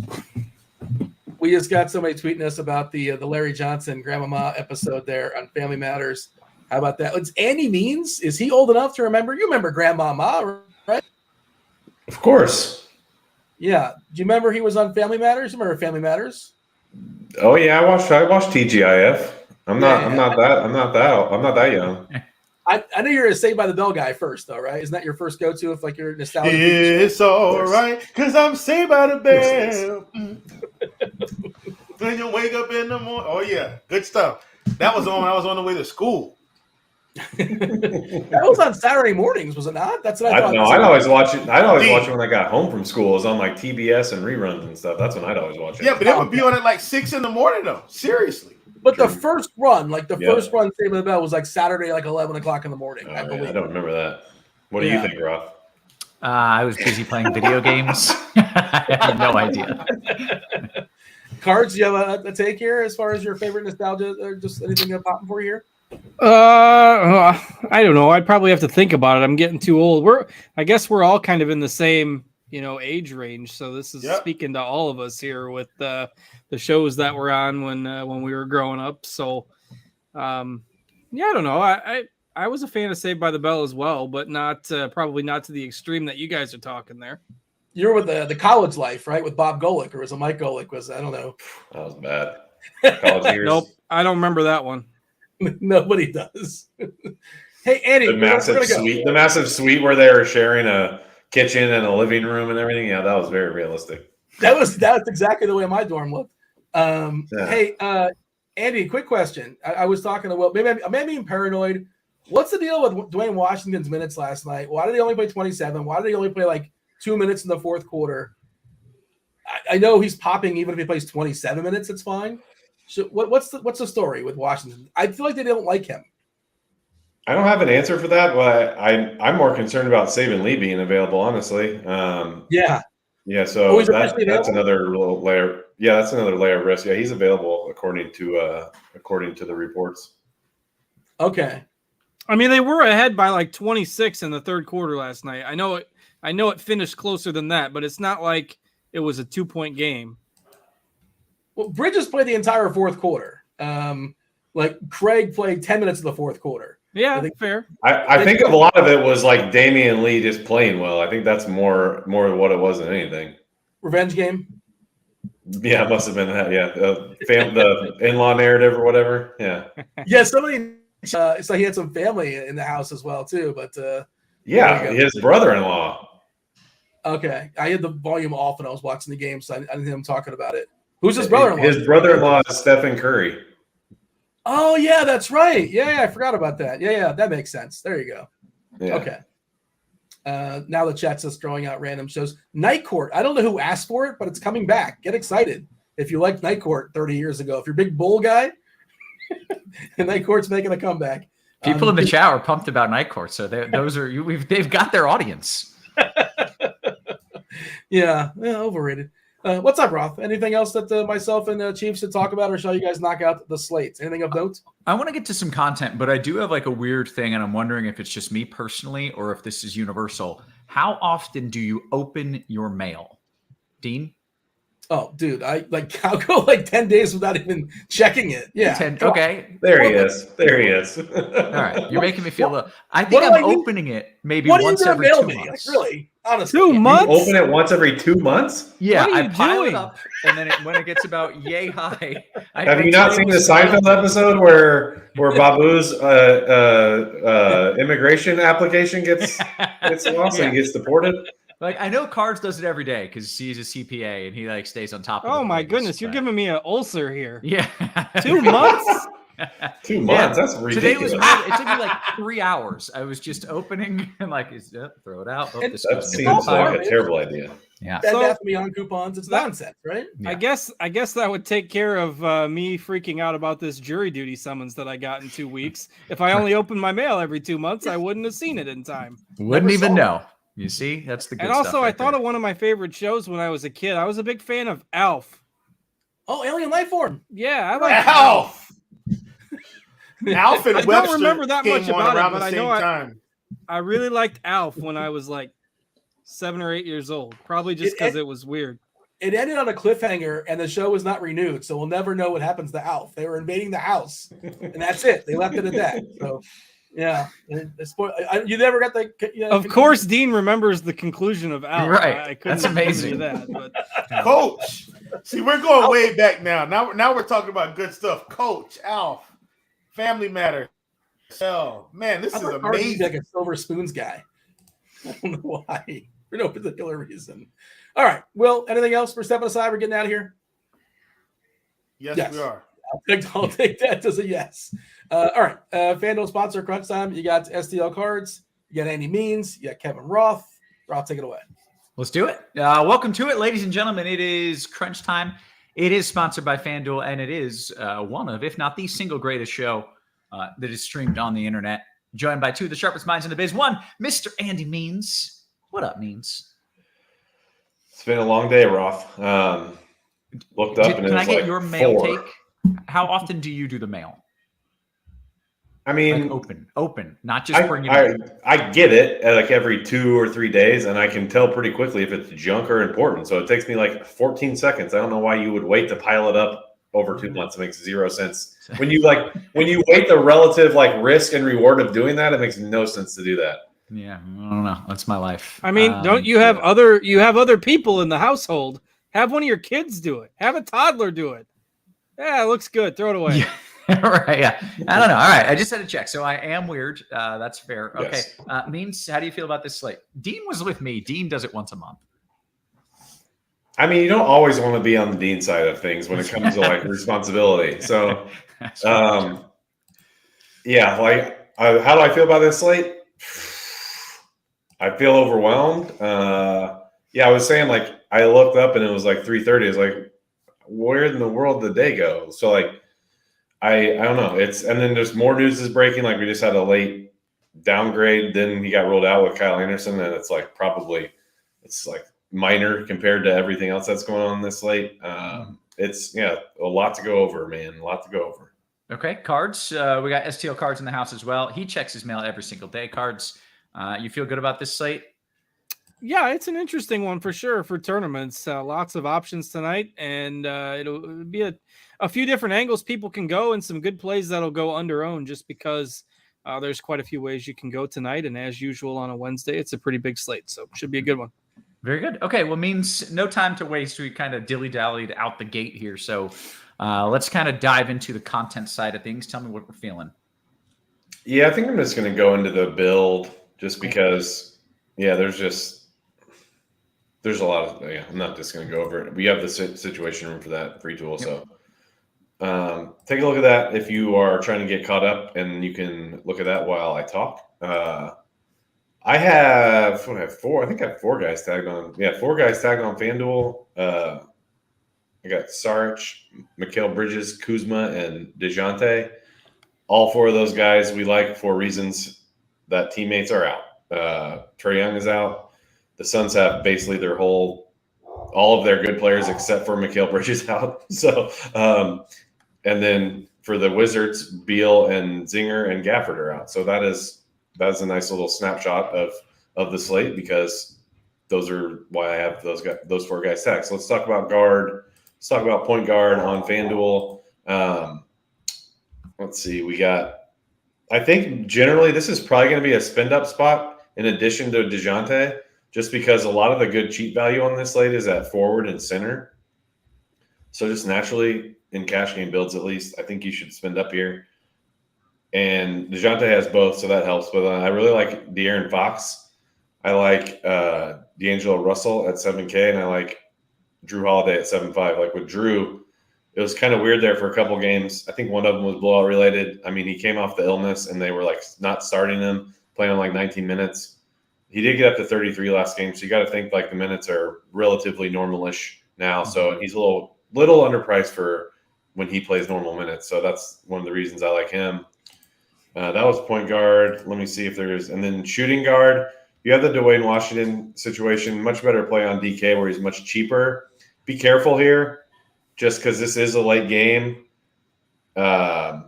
And they do have another guard body to throw into the mix now with Saben Lee on a 10-day who is available. So just be careful. especially like if you see him not starting or something, that would be a pretty big red flag. But yeah, again, great play on DK, assuming it's anything close to what it was like last night. And then, I'll call it fringy on FanDuel. Mikhail has shooting guard eligibility. That helps. Levine. No DeRozan. That's another piece of news I didn't talk about. I mean, just uber safe play, I think, with no DeMar. Matchup's pretty good. This game is, competitive spread, decently high total. So you have this group of Levine, Jaylen Brown, and Anthony Edwards, all 8'5", 8'5", 8'6". Just play. I mean, I think you should just play Levine.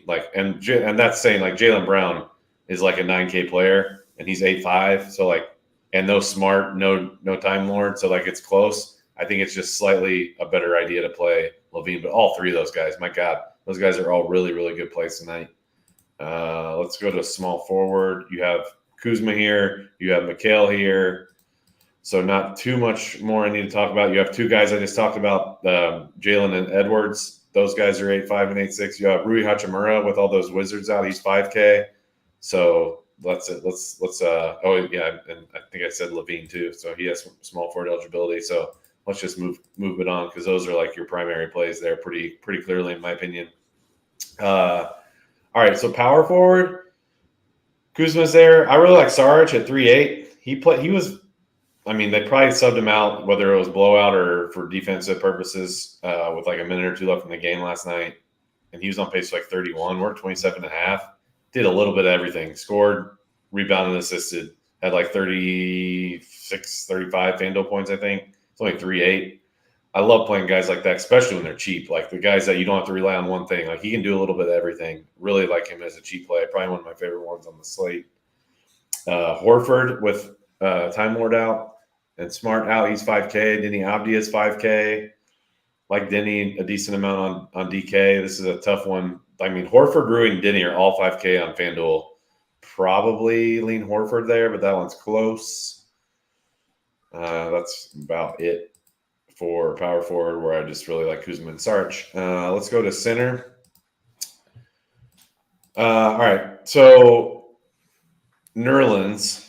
So the Pistons have maybe 65% of you didn't even know Nerlens Noel played for the Pistons until last night when their whole front court got rolled out. Accurate. Same situation tonight. He played I think he played 16 or 17 first half minutes. So they did not exactly take it light on. That game was well over by by halftime. So that's why his minutes look a little on the game line. But man, there's a lot of upside here. And they're just going against Gobert. So and Gobert's one of those bigs where you need the size, but you don't worry about the foul trouble or anything. Mm-hmm. So I think there's a ton of room up here on Noel. So I really like him as a cheap play. Then you have the Suns cheap plays, Biyombo and Jock Landale. They kind of do the thing where Biyombo starts, but I think they like Landale more. So who the hell knows? I don't think you should play either of those guys in cash games because I like Noel better anyways. You have Taj Gibson too. So all the cheap stuff is popping here. I think I lean where you just play Noel in cash games, but the other options are fine. If you're if you need to spend up, just go to Jokic. If you need to go mid-tier, go a Kongwu or a Şengün. I'll let Cards. Very interested to hear how Cards is handling all the cheap stuff at center when it comes to tournaments. So that's all I got for FanDuel. Very good. Means Cards, let's break this down. FanDuel slate, you can start wherever you'd like. Yeah, I think there's a couple different ways you can do your GPP builds on FanDuel tonight. One of them would be if you feel more comfortable with the chalk on the cheap side, I think you play that, and then you get different with your higher end plays. Or you can do it in reverse because there is quite a bit of chalk on the higher end tonight. So maybe you play the chalk on the higher end and then you differentiate your cheap plays. Or you can do a little bit of both depending on how many lineups you're making. So it's not the normal slate where either we've got no value or we've just got all this obvious value that you have to play. A little bit of a hybrid tonight because of, what we mentioned off the top. There's just so many different ways you can go. In terms of strategy, I think one of my favorite things to do is to stack up that Bulls-Wizards game because you can stack 3 really cheap pieces from that game. And, you can get a stack of that game and put 2 high-end plays alongside it. you can get a build that's a game stack with, say, Giannis and Sabonis or something like that. And it's really easily doable with Levine and Kuzma both in there, because there's the cheap pieces on the Bulls and there's the cheap pieces on the Wizards, which Andy just alluded to. So in terms of a game stack in GPPs tonight, I think the Bulls-Wizards game is the most accessible. And that's probably the overall game that I'll have the most exposure to. And then again, that's a lineup where you maybe get different with your higher end pieces because you're playing some of the chalkier values. So maybe you play like Randall at 6% ownership, or Jokic at 7% ownership, as opposed to playing, Sabonis or Jaylen Brown or something in those lineups. So that's one way where you can do it, to play the chalky guys on the lower end and differentiate with your higher end plays tonight. If we want to go kind of briefly here to catch up on time, position by position, again, the chalk guys that Andy mentioned at point guard, Murray, Caruso will be popular as a value. You got the Sumu in that Bulls game as well. But in GPPs, quite a few options with a ceiling that are kind of around that 10% ownership mark. Morant against San Antonio, I think, is really intriguing tonight. Tough matchup for Halliburton, but he gives you a little bit of ceiling as well. So those are some options where you can be maybe a little bit different on the higher end. Don't love a lot of the cheaper options here at point guard. So I'm kind of with Andy on that one, how he mentioned it in cash games. That tends to be a spend up position, maybe outside of those Bulls guys. Shooting guard, I am probably underweight on Washington for what we've kind of been talking about throughout the show. And even despite that, they haven't really played him more than 30 minutes at all, even without all these guys that they've been missing. And he's 5,700 on FanDuel. I mean, and he hasn't really put up a big ceiling number. So the one kind of cheaper chalk guy that I'm okay being underweight on tonight in GPPs, I think, is Washington. So maybe you go with some of those other Phoenix guys. I'd rather play Bridges for 400 more. I know we've got him projected slightly less, but I'll go on a limb and disagree with that, I think, a little bit. So Bridges is the Phoenix chalk guy that I would rather play if you're deciding between those two at shooting guard or Bridges at small forward.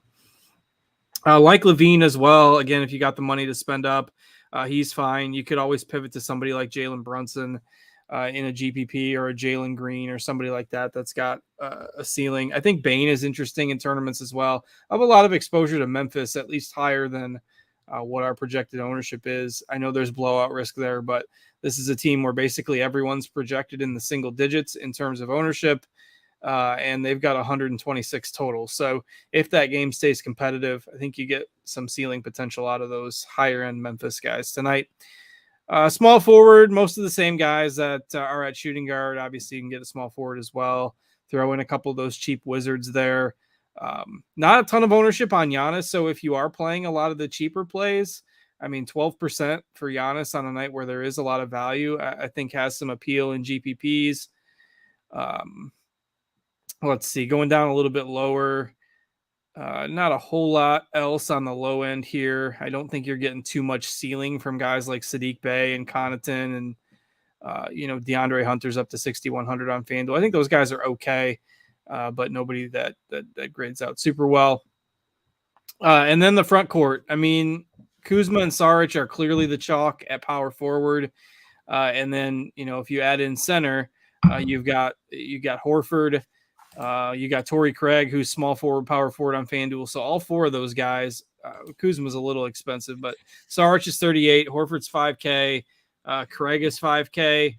Again, when there's so many cheap options, I think on a points per dollar basis, you kind of can afford to be a little bit picky and exclude the guys that have somewhat of a limited ceiling. So I think that, especially with the matchups tonight, I think Horford maybe has a little bit more access to a ceiling than Torrey Craig. I know Craig's going to play a pile of minutes, but this is a back-to-back for the Suns. They're on the road. A big win for them last night. I really do think there's a possibility that they just get waxed here. And so, I mean, I mentioned already underweight on Washington. You're kind of getting the sense I'm generally underweight on Phoenix. So I would rather play Horford. Saric is probably the guy I'm the most comfortable with just because of that price. But an interesting position to maybe, live in the mid-range because everyone's either saving or spending up here. Somebody like Gobert doesn't have that much ownership tonight. you can get some of these guys at 10, 12%. Okongwu is another guy that we've seen, and Vucevic. Vucevic is the one Bulls guy that nobody's playing tonight. So at 8% with DeRozan out tonight, I think Vucevic is really interesting, especially as a pivot away from Levine in lineups where maybe you want some access to Chicago, but want to be a little bit different. Very good. I like it. Means, let's talk some DK here. Before we do, by the way, everything that was just mentioned was, of course, for FanDuel. By the way, sign up for the FanDuel Sportsbook if you're in legal sports betting state. Take advantage of their great bonus offer. New customers get $5 in any market, get $150 in free bets. If you're in Ohio, it's $200 in free bets. So make sure you're doing that. Means, let's talk some DK. Yeah, I can be pretty quick here. I think I got a raw special here, just like starting the first 4 spots. I think are really easy. You got Dwayne Washington and DeJounte, both point guard, shooting guard. So put one of those in each of those spots. Put Levine at small forward and put Sarge at power forward. That's how I basically started every lineup today. So let's talk about some other guys to filter in this guard spot here.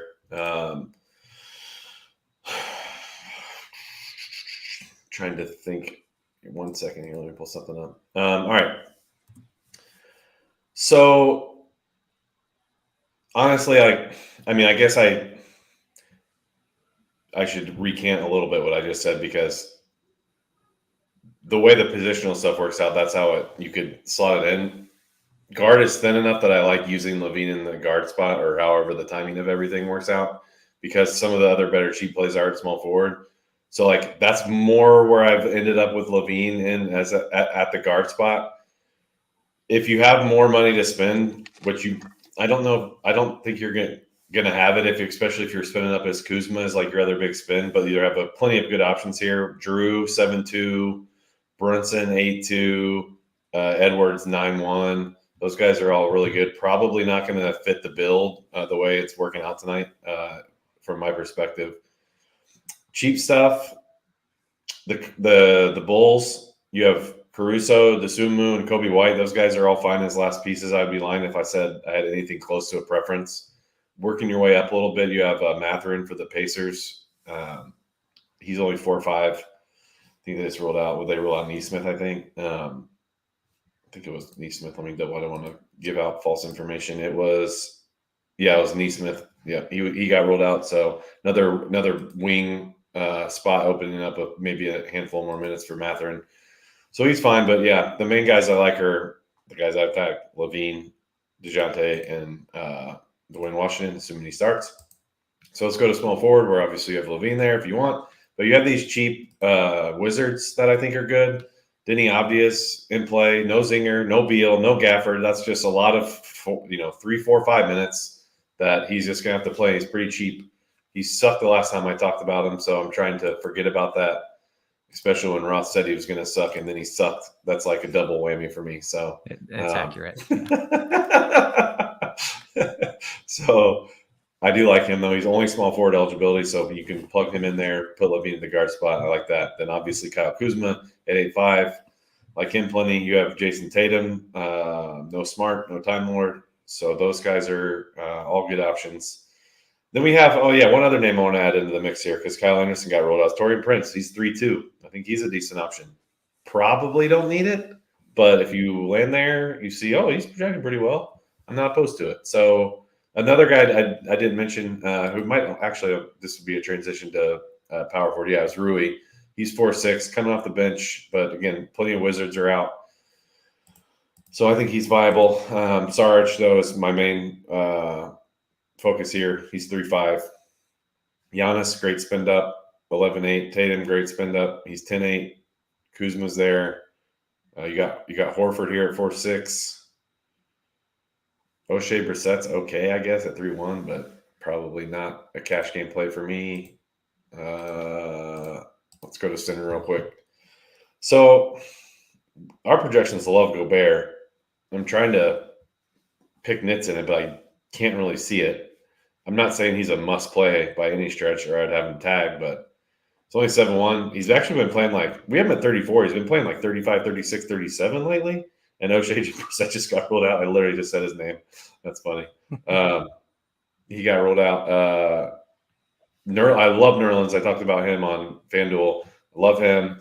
The Phoenix situation with Biyombo and Landale, tough to gauge who to roll with there. Even if they say Biyombo's starting, it's just really tough. But I would bet one of them has a fire emoji next to his name by the end of the night. Taj Gibson, all these guys I already mentioned. So for me, I'll just recap it. For me, it's Gobert if you're spending, Sarge if you're not using him at a forward spot, and then Nerlens Noel at the Stone Minute 3Ks. That's it. Very good. Means random, but can I roll out Time Lord, Grant Williams? Oh, Time Lord is Robert Williams. Grant then Williams I don't was want to viable, play yes. this dude. I thought Yes, I was Time Lord. I thought I was getting to play a guy named Time Lord. I might change my entire Yeah, play. it's way different when you get to play a guy with that sweet nickname, but now you just have to play a guy named I don't Grant feel as good about it, but yeah. I was game log watching. He's Yeah. got 37 minutes last game. Was there a reason for that? I don't recall without looking, but I mean, I know he's projecting decently. So, and they're without two starters, if you want to call the Time Lord a six starter or whatever. So yeah, he's fine. Okay, all right. Cards. Let's talk some DK GPPs here. Yeah, not a whole lot that's different in terms of the plays. As Andy mentioned, it's a lot of the same guys. However, DraftKings tends to be a little more stars and scrubsy than FanDuel tonight because Washington's cheaper on DK. Saric is 3,500. Noel is 3K. Prince is 3,200. I mean, all these guys are projecting for pretty high ownership. So one way you can maybe make your DK lineups a little bit different is to go a little more balanced. Live in that 7K range for plays, guys, or lower 8Ks, guys like Drew Holiday or Brunson. Your Roth will like Brunson in there. So again, Bain, who I mentioned on FanDuel as well. Jaylen Brown, a little bit more of a GPP play on DraftKings because he's so expensive over there. Bridges at 6,300, not going to be as popular on DraftKings. So you can get these guys that are still in pretty decent spots. Bridges for a thin team, Brown in a plus matchup with not near the ownership he's going to have on FanDuel, and make a pretty interesting balanced DK lineup of guys that are going to be around 6, 8, 10% owned. So I will have a little bit more of the balanced builds on DK. It's tougher to fade Washington for sure at that price. And I don't think you necessarily have to do that, but we'll still be underweight on him in tournaments tonight. So yeah, the plays are mostly the same. I see we're down to about 7 minutes here, so we can just go through questions. And if somebody else comes up, we can hit it there. Works for me. Let's get into some of the QQs. Okay, scrolling up a wee bit and getting murdered for the Time Lord thing. All right, my bad. I screwed up. All right. Yeah, that's my bad. Let's scroll up just a bit here. FanDuel GPP, scroll past that. DK Cash, let's start here, is Monte Morris cash viable with Beal out as well? Are you muted? Oh, yeah. Sorry. Yeah, he is. He didn't pop up in any of my stuff, honestly, but I know he's like cheapish and the situation's right, but I think you can do better. But if it's like last piece and you're cool with everything else, I'm fine with it. Okay, Horford versus Rui, FanDuel cash. Oh, I was just looking at that as a DK decision point too. That's tough. We're pretty aggressive on Horford's minutes at 34. I think, and I know those guys are like all the same price on FanDuel too. I think Horford is the safer option. Okay, very good. Cards, your favorite play at small forward around the 6K range, FanDuel GPP. Oh, of course I have DraftKings open. I'm going to need a minute. That's cool. Let's see. DK Cash can you rank these cheapies, Abdia, Mathurin, and Rui? That way. Okay, very good. Cards, you got a favorite small forward at 6K? I mean, Bridges is the chalk, obviously, at 6,100. I don't hate Najee Marshall at that same price in tournaments. Nobody's playing him now. If you need to be under 6K, I mean, I'm probably going down to 5K to one of the Wizards guys and then using that money somewhere else. Very good. Jaden McDaniels or Hachimura DK GPP cards? Hachimura. Ball says no Vooch. I assume this was cash related because I know he was mentioned in GPP. Yeah, I definitely like him. He's cash viable. Yeah, that was my bad on center. He's definitely him and Gobert are the two spin ups at center. That's my bad for overlooking it. No, all good. Let's see. Oh, yeah. I'm back to where I was getting murdered for the Time Lord thing. Scroll past that. NBA DFS FanDuel Cash 3v3 means your boy J. Rue, Craig and Horford, or Caruso, Jay Brown, and G. Williams. First one. Very good. DKGVP is Nemhard okay as a last piece? Yeah, I don't have a strong take. He's fine as a last piece, but it's not necessarily a ceiling play. If everything else works, it's okay. Okay, Crossover King says, Cards, you got any interest in my boy Şengün? Or would you rather find enough to get to Gobert or Vooch? FanDuel single entry. I don't necessarily hate Şengün. He actually grades out pretty well in our projections on FanDuel. So, yeah, obviously I like the more expensive guys better, but if the rest of your lineup is pretty set, I wouldn't change it to take him out. Very good. Chinatown pointing out the Bogdanoviches should not be allowed to play on the same night. The NBA needs to do something about this. Agreed. You'll find no argument from me on that. DK Cash means Abdia and Landale or Noel Horford. Oh. Probably the second one. Yep. DK Cash, Nerlens, Fox, or Vooch Saric? Ooh, I definitely like the second one better for Cash. Very good. And then one more Cash question means Abdia or Mathurin? Abdia. Yep. Very good. FanDuel single entry cards right back at you here. Washington, Gobert, or D'Lo and Şengün? Second one, definitely a lot lower owned. And again, I'm kind of off Washington a little bit tonight. So, yeah, get frisky. Take the second one. Very good. Yappy says, DK Cash, here's a good question, means, can you play Jalen Smith from Indy? He's 3,500, Brissett and Naismith out. That is a good question. Yes. Yes, very good. Swagging with Chris, FanDuel, Rui, or Abdia? I feel like I've asked that question 7 times. Is that me? Sure. It is now. Specify. Abdia. Yeah. Gamble says, why is Saric a good play now when he sucked starting the rest of the year? Is it because he's cheap and he's going to get a bunch of minutes? Well, I mean, I'd have to go back and look, but I'm pretty sure when he started the rest of the year or the other times this year, and not including last night, by the way, where he killed when he started, but like I'm pretty sure like CP3 was playing in that game. In some of those games, like there's been very, very few games where they've had like all of these guys out. So like every little bit matters, and I'd have to go back and look at all of them. But like, if you want to make yourself feel better about it, look at last night's game. Right. Yeah. All right. Sean says, was I hearing things right? I thought Cards was stacked in Chicago and Washington tournament. You did say that, right, Cards? Yeah, I definitely like that as a tournament stack because it's affordable. I think there's some upside in that game, and you can get primary top end pieces around it. Okay. This is DK Cash here. Giannis or Jokic? Was that a cash question? It was a cash question. Yeah, I would go Giannis. Yeah. Okay. DK GBP Cards, would you be comfortable fading Dwayne Washington to that ownership, bumping up Monk's projection with the caveat that Herter misses? Well, I mean, obviously, yes, the caveat is what you got to do. The good news is the games start at the same time. So, yeah, just be ready to pivot as needed. I do like the Kings cheaper guy, the cheaper wings for Sacramento, I think do really become interesting in tournaments because that game is late and they're projected for 123 and not a lot of people are on them right now. Very good. True North says no Patrick Williams questions. Isn't that the Time Lord? No, that's the Bulls guy that I hate. That I know, yeah. Totally poo-pooed. DKGBP. What did he do that night? Sorry, we were late. Wait. Yeah, whatever. We can look after the lock. I don't remember. He was pretty good. DKGBP Dyson Daniels. Is that a person or Aaron Holiday? Good. Oh boy, we're digging deep here. Let's see.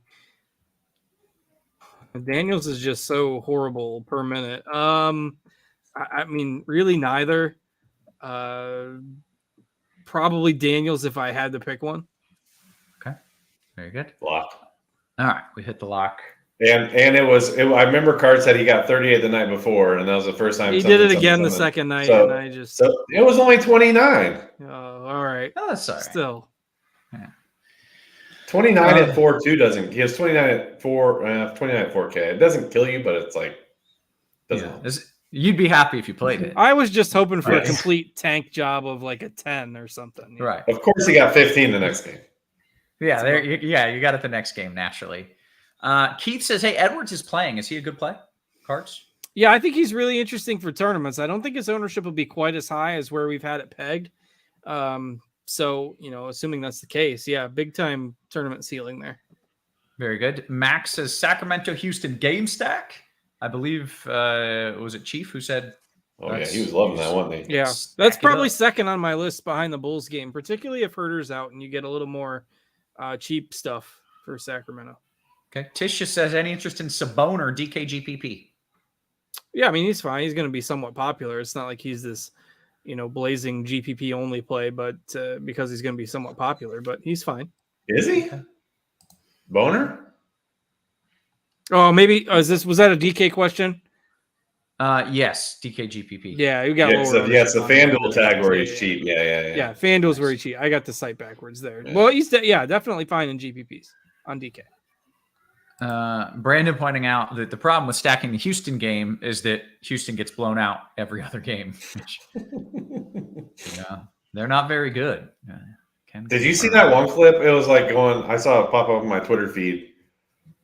I think it was Steve Jones who posts a lot of good NBA videos of like nerdy basketball stuff. Mm-hmm. And it was like a guy caught it, Houston player caught it. Dribble, can't get anywhere. Dribble, pass. Next thing is dribble, moves. Oh, can't get anywhere. And they passed to the third guy, did the same thing, threw it to someone because the shot clock was run down, took a shot that was like, jackknife shot, doesn't draw any rims. Like, what are we doing? Like, it's like zero team basketball whatsoever. Oh my God. Oh, it was awful. Yeah, that's so hard to watch too. It's hard enough to watch that when the guy doing it is good. Like, it's still kind of annoying, but when it's people who shouldn't be doing it, it's, oh man, that'll kill you. Hey, guess what? We have hit the lock, ladies and gentlemen. We have answered all the questions. Make sure you hit us with a little thumbs up. Give a little love to that thumbs up button there on the YouTube. We appreciate it. It's free content. If you don't like it, it won't be free anymore. It's part true. It needs the eyeballs. So go ahead, give it the thumbs up. We are going to get on out of here. So for Mr. Andy Means, for STL Cards, for our wonderful production crew, always working hard behind the scenes, guys, we appreciate you. We love you. We will catch you tomorrow. You have been crunched.